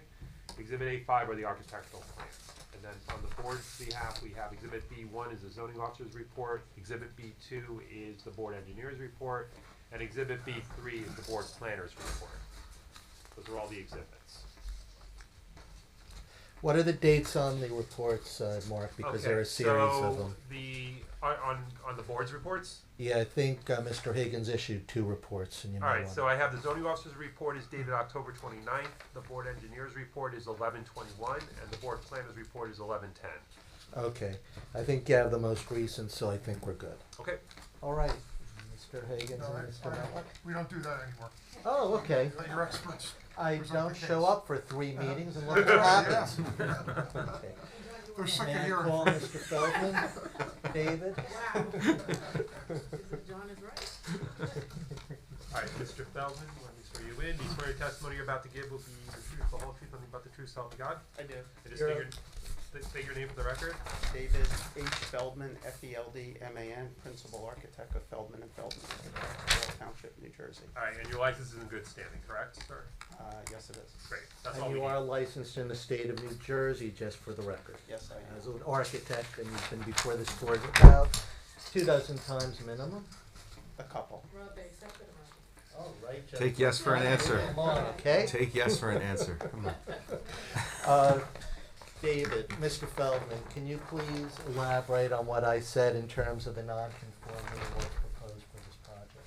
Yeah, so what we have is an existing lot, it's a corner lot.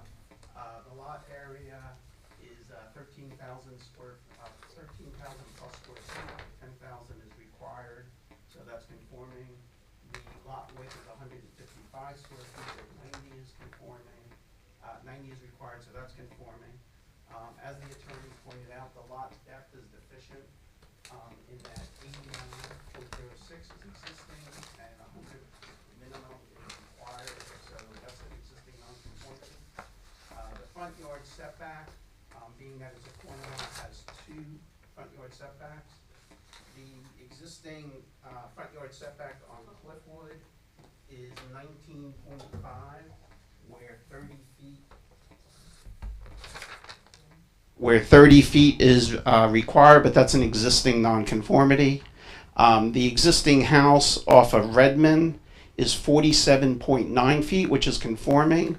The carport that we're proposing to enclose is 35 feet off of Redmond, which is also also conforming. The existing corner off of Cliffwood is also to the carport conforming, which is we're proposing to enclose as well. The side yard setback, where 36.5 feet is required. I'm sorry, 36 feet, 5 inches is existing, where 10 is required, so that's conforming. The existing rear yard, where 30 feet is required, we currently have 18.2 feet to the house, and where the existing carport is currently 12.5 feet. So that will be non-conforming. Mr. Feldman, in terms of the existing footprint of the house, nothing except for the front entryway is going to be changed, is that correct? As far as the footprint, the only change will be the porch that we are adding to the front of the house, which is approximately 6 by 20 feet. Again, the porch to Cliffwood will extend approximately 26 feet from the property line, where 30 is required. However, the existing house currently is at 19.5, so we're well behind the existing line of the house. David, you say 26 feet. Yes. My review said 24.5 feet. Is that 26 to the porch part or to the overhang? To the porch. Oh, okay, so that's 20, just for the board's information, the 24.5 would be the overhang. Correct. So instead of to the covered porch, it's to the overhang. Yes. And then off of Redmond, the porch is as well conforming to the minimum 30-foot front yard setback. But the number's right, Jim, it's 24.5. It's still 24.5. Okay. We are also conforming to height, where 30 feet is allowed, we're 25 foot 8 inches. We're also conforming to building coverage and lot total impervious coverage as well. And let's not forget this shed, this little corner of it is 3 inches too close, is that correct? That is correct. One corner is 4.9, which is probably about 1.5 inches to 2 inches. The other is 5.2. But if you look at your plans, you'll see it's just in this little corner up here.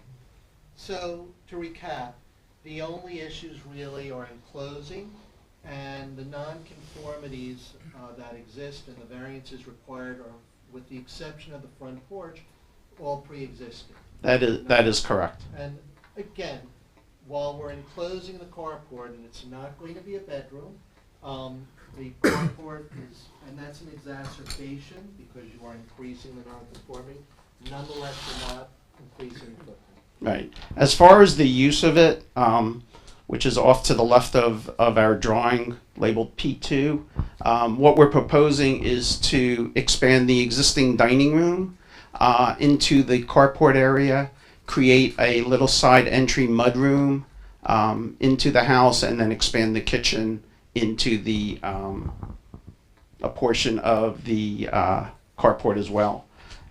In terms of materials for the home, it's the intention, the home is currently a brick home, and it's the intention to match that existing material to the best that we could. All right, I think you've covered everything. I believe I'm done with my direct, thank you. The shed you mentioned, that exists? Pardon? That the shed exists? It's and- pre-existing, Yeah, it's okay. been there a while. And the roof isn't changing at all. That hip roof was there over the carport. Yes, that's correct. You're just filling in the walls. Or That's you're adding correct. Walls to Correct. All right. We're infilling 3 sides of the carport. Got it. Any other questions? Any questions from the public? Mr. Matlock. Then Okay. it's I your just have fingers one. up. Yes, I just have one question. Are there any proposed grading changes with the new porch and the walkway?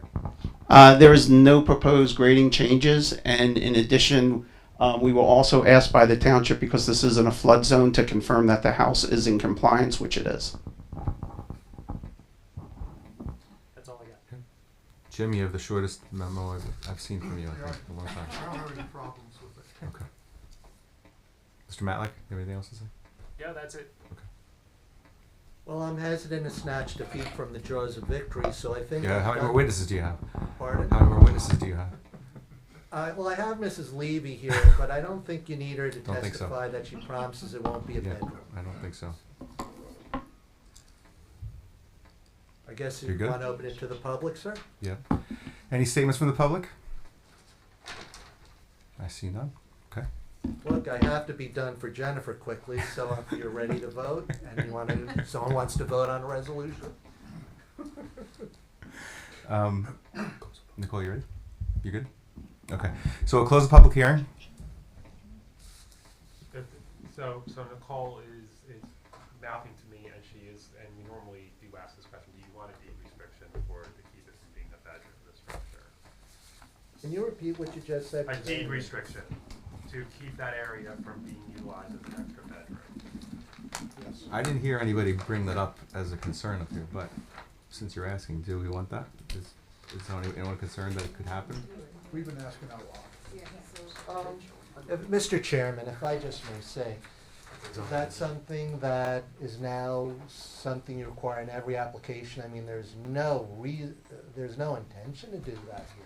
Well, the problem It's just costly. is, Mr. Farber, is that there may not be any intention of this applicant to do it, but a future owner of the property may have the intention of doing it.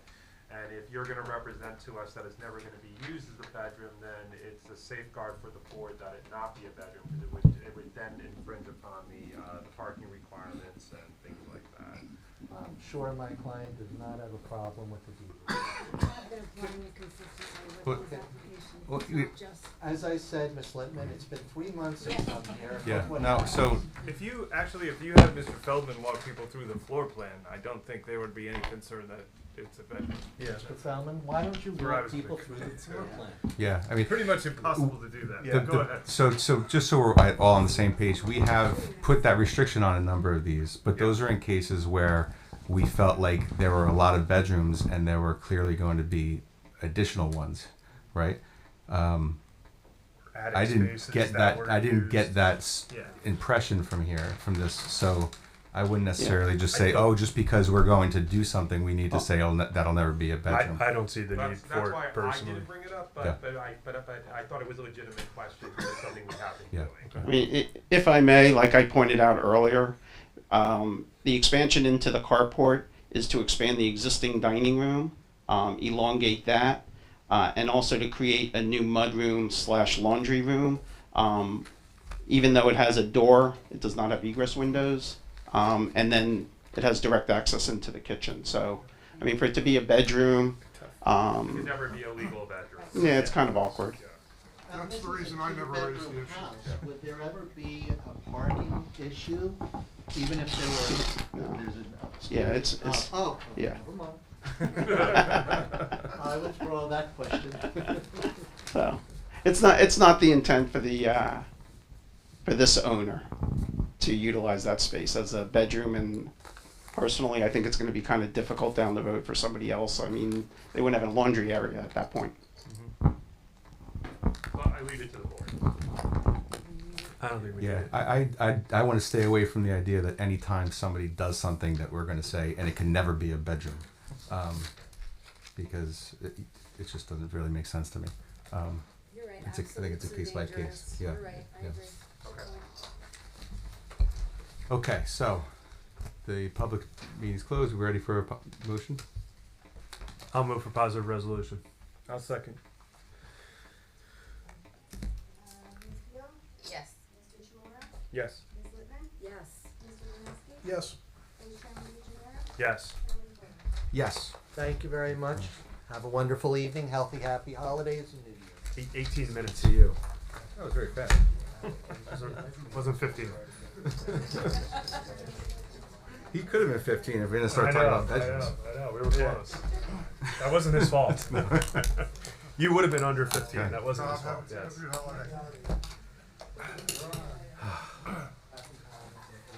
Next case, Raymond and Nicole Chera, 741 Roselle Avenue, Block 40, Lot 35 in the R1 zone.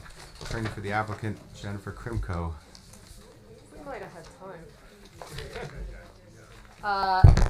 For the record, Jennifer Krimko. He can't quit, can he? on behalf of the applicant, and I think we're all familiar with this. It's on the curvy portion of Roselle Avenue, just west of Hollywood Golf Club, across from Coach. And it is an incredibly encumbered parcel of property, which is regulated by the DEP to great extents. I will say, and as you'll hear from the testimony, we already have approvals from the DEP who protect all of those restricted areas, but those restricted areas really drive where our development can be. So I'm happy to say that we are going to meet lot coverage, building coverage, and all setbacks except for one overhang. So the house is appropriately sized. We're just dealing with difficult topography and nowhere to park, so we need a few variances as part of this. So I will let Mark, if I can ask you to give me 2 seconds to get my pen. Thank you. Done. Ready? Okay. Yeah. So A1 will be the variance application. A2 will be the elevation certificate. A3 will be the boundary topographic and utility survey. A4 will be the architectural plan. A5 will be the elevations, and A6 will be the plot plan. We then have the following board exhibits. B1 will be the zoning officer's report. B2 will be the board planner's report. B3 will be the board engineer's report, and B4 will be the floodplain manager's report. Did I get that? The floodplain manager's report. It's just Yeah, a letter. I didn't get it. I'm assuming it's saying we're It compliant. literally says, "Dear Colleen, the proposed structure on the above referenced property will be constructed more than 1 foot above the 100-year flood elevation provided in the flood elevation certificate and the currently adopted FEMA maps. Thus, the proposed dwelling design complies with the requirement governing construction within the flood plan." All right. Questions? All Great, thank you. Now, and I knew that he was reviewing it because Nicole had asked me to submit the flood certificate for him. I am concerned, am I in a 300-foot list on this? Did you check? It's 200 feet. It's 200. And we can tell you. But I'm glad you raise it now rather than us find out later. I'm trying to think. I don't think so. And I never check my mail, so if I got notice, I wouldn't know. That's why I'm No, but I can't say this about all the board members, but I do know where you live, and and I don't think you are, but Yeah. Yeah. All right, thank you. okay. So I just have 2 more quick exhibits. A7. 3. We left off at A6, so A7 is an existing conditions map, and it shows all of the environmental constraints on the property. That Pat will go over.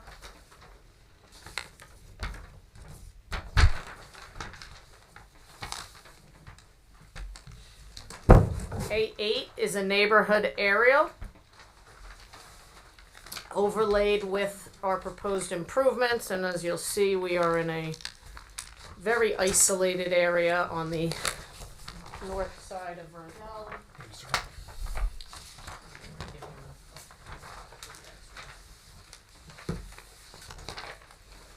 And then lastly, A9. Where is your drawing? I was going to put the up on the bottom. The elevation. There's a The front. front. So there we go. I'll bring it forward. So you don't have to get up and down. No, that's fine, as long as the board members could see it in context, since Pat's going first, I just want them to see. What is A9?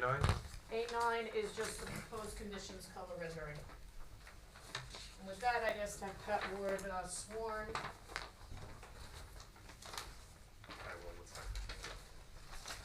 All right, Mr. Word, do you swear any testimony you're about to give will be the truth, the whole truth, nothing but the truth, so help you God? I do. Thank you. And you are a licensed engineer, state of New Jersey? Yes, and planner. And planner. You're testifying in both capacities this evening, and both licenses are in good standing. Yes. Great, Pat, take it away. Okay. Nicole, can I have the mic?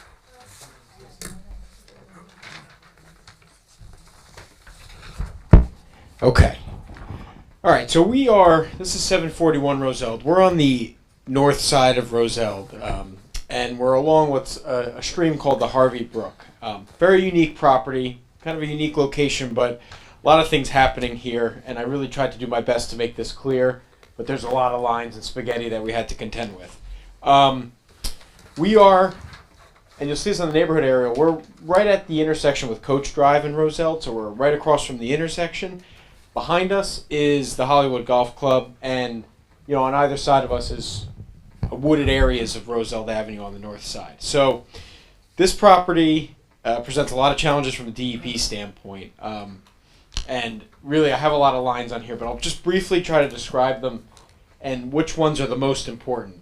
So Harvey Brook itself is a stream, so it has a fluvial flood zone. Part of that, and this is the dark blue lines, is something called the floodway, which you may have heard in the past. Floodway is where the water during a flood is actually flowing. You can't build in a floodway anymore. Historically, they didn't regulate them as much, but now there's really not much you could do in a floodway at all.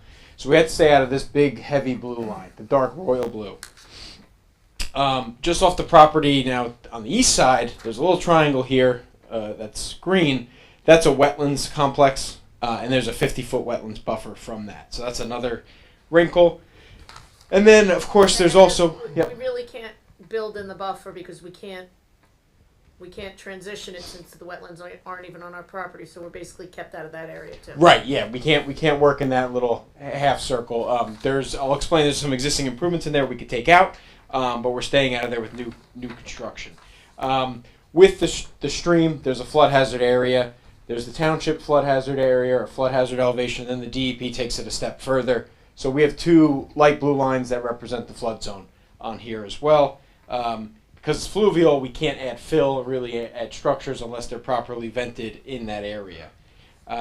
Additionally, there is this purple line that is on here. That represents the top of bank of the stream. The top of bank is one thing. There's a 25-foot setback from the top of bank that is also a no-go zone whatsoever. So we can't go beyond this purple line and beyond this blue line. They crisscross. They twist and turn over each other. What you can see here is that there is an existing home. There's an existing home here, and you can see it kind of crosses a lot of those constraints. And there's a detached garage over here, which crosses the wetlands buffer. So importantly, the existing home wouldn't be legal under today's DEP regulations. In terms of location and elevation, because it is at grade, so it's in the flood elevation. Okay. The property itself from Roselle slopes back towards the stream naturally. So what I want to get into is, like I said, the existing structures and the driveway will be completely removed. What we're proposing, and I'll turn to, I believe it's A9. No, you're good, Dave. Is the new home. And the same lines are on there. So we're proposing a new 2.5-story dwelling. It's going to have a driveway, a rear deck, and pool. Everything compliant with DEP regulations and nearly fully compliant with the zoning requirements. As Ms. Krimko stated. Yeah, and I just want to clarify, it's not really 2.5 stories. It's our crawl space counts as a story. Right. It's above grade, so it's 2 stories of living space. Correct? It's really 1.5 of living space. Yeah, and that was it. So I just want to. He called it a 2.5. It's not really. By zoning standards, it is. We have all DEP permits, as Ms. Krimko said, but yeah, functionally and visually, and you can look at Mr. Collins' renderings. It looks like a 1.5 story from the street. What makes it a 2.5 story is the crawl space, which in the back we can't comply with the stories above grade rule. It's about 6 feet in the back of grade difference from the first floor to existing grade. But it's not habitable. No, it's a non-habitable area. The ceiling height is, I think, about 5 feet, so it's not usable at all for habitation. More importantly, the DEP would only allow it for storage anyway, and it would be deed restricted as such. Correct. So it has to be vented properly. It's prone to floodwaters. Applicant's proposing a 16-foot wide driveway entrance from the street. Due to the constraints on the side and the rear of the home, we're proposing to make the parking area in the front yard, which allows for more than adequate off-street parking, because it's not practical to park on Roselle Avenue, as you know. This parking area is 77 feet at its widest, but it will be surrounded by a decorative wall that will act as a retaining wall, but also act as a visual screen for the parking court from the street. We are also, with this plan, proposing landscaping along that wall for additional screening. The first floor of the home is going to be situated at elevation 38.5, which is about 3 feet above the Roselle Avenue pavement. And this was done for a few reasons. One is provide additional freeboard above the flood elevation. The flood elevation is really, it's a requirement, but it's also guidance, so we're looking for an extra level of protection. The worst case flood elevation on site is elevation 33.5 for reference. It also allows for a portion of the roof runoff and all of the new driveway to be directed towards Roosevelt Avenue and away from any neighboring properties. This is something Mr. Matlack mentioned in his letter. We can't send all the water to the street, but we're sending as much as possible to the municipal right-of-way in this case. So since the rear yard is so low compared to the front yard, and in order to provide a functional space for the home, we're proposing this elevated rear deck and covered terrace at the first floor elevation, so you walk out to a deck. Since it is raised, and raised significantly over the existing grade in the back, we're actually able to provide a swimming pool at the deck elevation raised up on piles, so flood waters can actually flow underneath the pool structure. So very unique circumstance here, but fully compliant with the DEP rules. The pool will be enclosed within the required pool barrier from the pool, the state pool code, locking gates, etc. And that'll be up on the deck area. Beyond the deck area, there's a set of stairs that get down to grade. That'll have a locking gate. Boy, that could have been last hearing of the year. Not good. That's something also Mr. Matlack mentioned in his review letter. So yeah, we have to comply with that code, and we will. And it's something we can do here.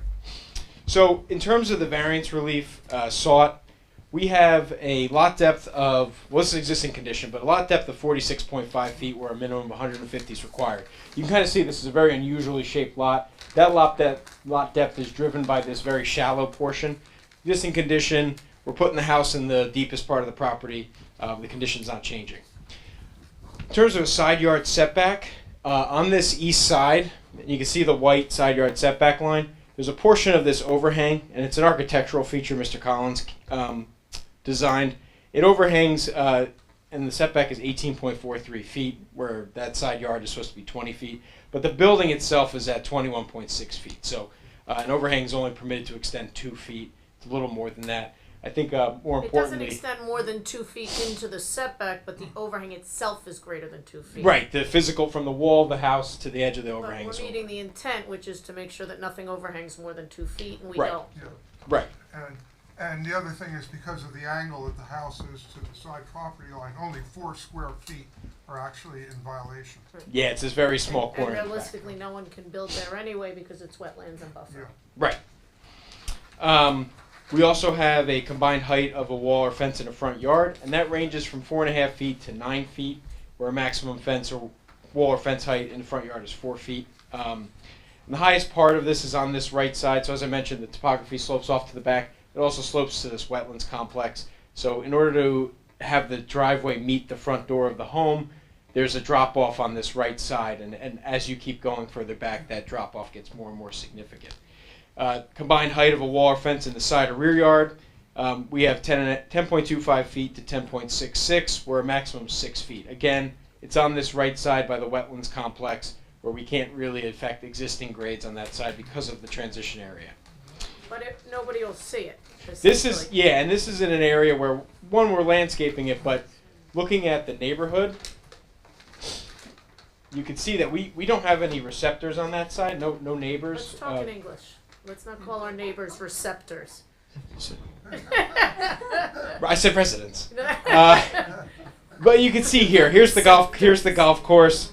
There's nobody over here for a good distance. It's actually off page. So where this wall height is going to be is over here. And you said nobody can build to the right because that's wetlands. Is that right? Yeah, there's a wetlands pocket right in here, and we're affected by a portion of that. And that's why we have to be where we are. Yeah.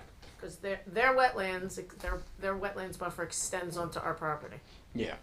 Even though there's no wetlands on our property. We are proposing a change in grade of 2.1 to 6.5 feet, where a maximum of 2 feet is permitted. And again, more related to where the driveway is compared to this side yard setback and the existing grade off to the right. We're not lifting the whole property, we're just lifting portions of it to allow for access into it and some parking. It's really, the worst point is right here, but it's really just in the front. The rest of it in the back, we're not touching grade. Because once you get to the flood zone, you can't. Right, and I just want to point out, we can't really work with the existing house at all because it's so violative of the DEP regulations. So they wouldn't let us put an addition on it because in order to put an addition on it, it would have to be brought into full compliance, and we can't bring it into full compliance where it is. That's correct. Yeah, So the house I just is want the board to understand that we're kind of forced into this spot because of the DEP regulations. We can't do anything with the existing house because once you touch it, substantially improve right. it, you're forced to bring it into full compliance, and it would have to be relocated to where we're proposing it. Right. We have a driveway width here of 77 feet where the maximum is 20 feet. Now the driveway access from the street is only 6 into that parking court behind the walls and the landscaping. So, and as I know that Dave will talk about it, but as you can see in the renderings, and as you'll be what's being proposed, that's the actual landscaping. That rendering is from our landscape plan. So we narrowed the 16-foot entrance, so really it'll appear just like a driveway coming into the property, and it won't really the parking court won't be visible from the street. Right. And that was intentionally designed that way. Exactly. And again, the parking it's one to provide the adequate off-street parking where we can't have any on-street parking whatsoever for guests on Roselle, but also because of the constraints that loop around us, as you could see by the spaghetti that I have on this plan. The other variance that we're seeking is construction in a township designated 100-year floodplain, which again, we're complying with DEP regulations, so I think that's justification there. So in terms of the variance relief, I could analyze all of the variances under the C1 hardship criteria. They're all due to a lack of lot depth across most of the property, the environmental constraints that affect the sides of this lot on all sides and the rear except for the front, and for the topographic conditions that exist today. These constraints limit the extent to which the property can be developed by right. The lack of depth and presence of the environmental constraints, the driveway and parking cannot be provided on the side or rear of the home. They're forced up in the front. In order to provide adequate parking, we're raising the front above existing grade, leading to the grade change variance and the need for the retaining walls. In order to mitigate the grade change and the driveway, we're proposing to extend the wall above the driveway to screen the vehicles from sight. And then with that, we're also adding the landscaping. So in effect, all variances are related to the existing conditions on the site and how they affect our ability to build here within the requirements of the ordinance. Out of an abundance of caution, we can also analyze the grade change in the wall height variances under the flexible C2 criteria as they further the following purposes of the MLUL. Purpose A, this is an appropriate use as a single family and an appropriate development of this heavily constrained property, which does promote the public safety. By complying with the flood regulations and removing the existing development that does not comply with those regulations, we are slightly improving the downstream flood condition for properties along the stream. Purpose B, the application secures safety from fire, flood, panic, and other natural and man-made disasters. We are proposing new construction built to the latest codes, which is a safer condition. But most notably, the dwelling meets all the flood requirements, which is safer for the applicant and the other properties affected by the stream downstream. Purpose C, light, air, and open space is preserved with this application. Looking at the location of this property and its surroundings, open space is preserved. We're not seeking coverage variances or setback variances, aside from the small overhang at the back corner. By meeting the coverages and setbacks, we are preserving light, air, and open space on the property. And purpose I, this application promotes a desirable visual environment. The property is designed to fit right into its surroundings. It's really like a house in the woods. I think the architect did a great job achieving that, and as you can see on his rendering, we're trying to fit naturally into our natural constraints. When we look at the negative criteria, we look to see if our application causes any impacts or detriments to our neighbors and the public. Here I see no impacts resulting from the project. The house and its accessories have no impact as they are compliant. The driveway is screened from view by the wall and the front yard landscaping. Having ample parking on a street where you can't park on is a better zoning alternative in this case. The grade change and wall height have little impact. The wall facing the road is 6 feet in height, but is screened with landscaping and set back 20 feet from the right-of-way.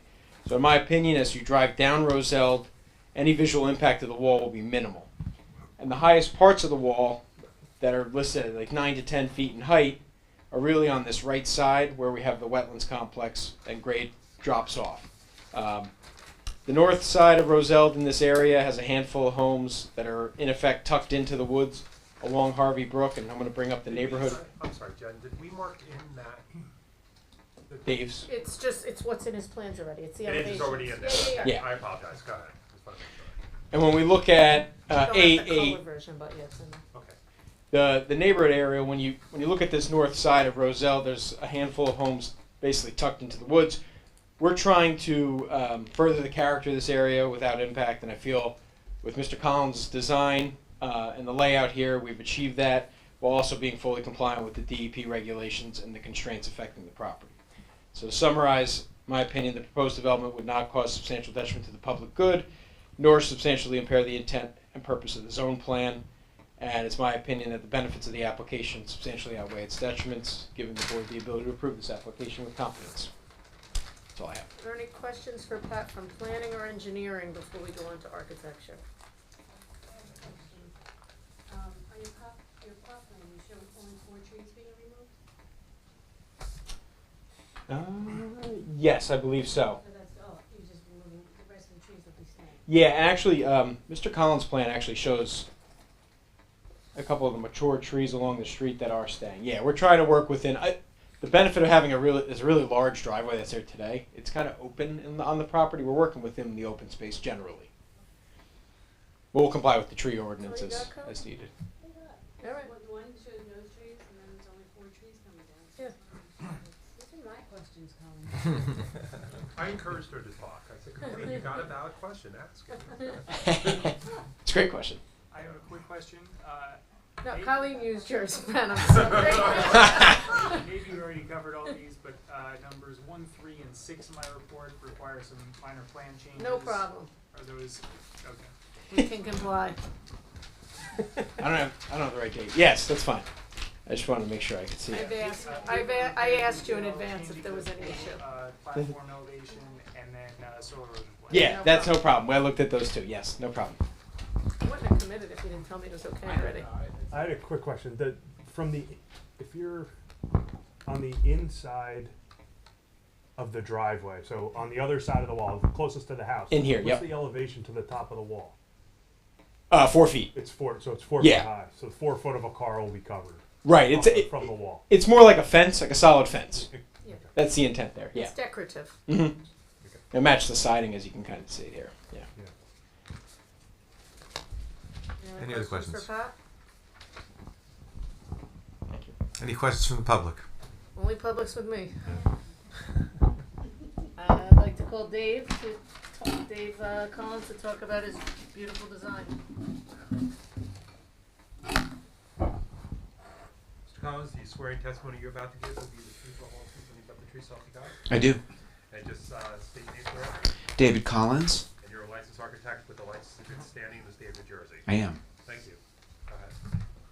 Okay, Dave, since the house technically does not need any variance relief except for that corner, but I think that the walls are integral to the house and the parking court. So could you just speak generally as to the number of floors of living space as well as the decorative wall design in the parking court? Sure.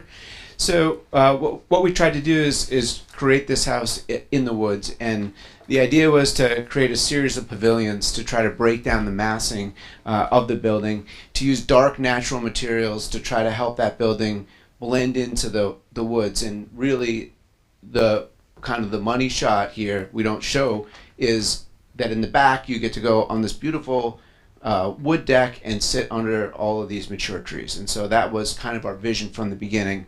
And because we're on a busy road and we want to be safe about coming in and out, we wanted this parking court, we wanted it to be intentional, architectural. So what we've done is the same material that we're using in a vertical format on the house, that wood material we're using as in a horizontal fashion to wrap around those two areas with the gate to enter into that area. So it helps buffer some of that street noise for our clients, and it also visually breaks that for the people driving down the street. They can't kind of see into everything that's happening in the front Dave, yard. I think we forgot to cover it with Pat. One of the other things that was most important was to give enough area to turn around so there would be no backing out of this driveway. That's right. Yeah, part of the reason we have this size is so that you can pull in, turn around, and come out nose first. It's kind of fast. Room for parking. And still have room for parking. That's right. Okay, and I had indicated that the house is technically the 2.5 stories, but by definition, it's 2.5 stories, but the living space is just 1.5? That's right. The two pavilions, the center pavilion and the right pavilion, are the kind of public living side of the house, so living rooms, kitchens, those kind of spaces. And the space to the right, which is the west side, is a 2-story bedroom. So the kids' bedrooms were downstairs, the parents' bedrooms upstairs. So this is really a very traditional 2-story house, but that's only really a small portion of the house, which is mostly 1 story. It is technically 2.5 stories because of the crawl space, because of the weird topography, the way it drops off. It's like a walkout basement without a basement. So it's really not 2.5 stories the way we think of it. Are there any questions for Dave? No questions? Colleen, go ahead. No? John, that has to be a thing. Okay. No members of the public? Mr. Higgins? I think it's a fine plan. I don't have any problems. The fact that they're screening that large parking area in front of the house, and I think that area is necessary for safety. So by screening it, it doesn't look like there's a commercial parking area in the middle of a residential area. So I think it's done very tastefully. It's going to be attractive. We sent everybody home, so I might as well ask a couple questions. Just out of curiosity, the pool.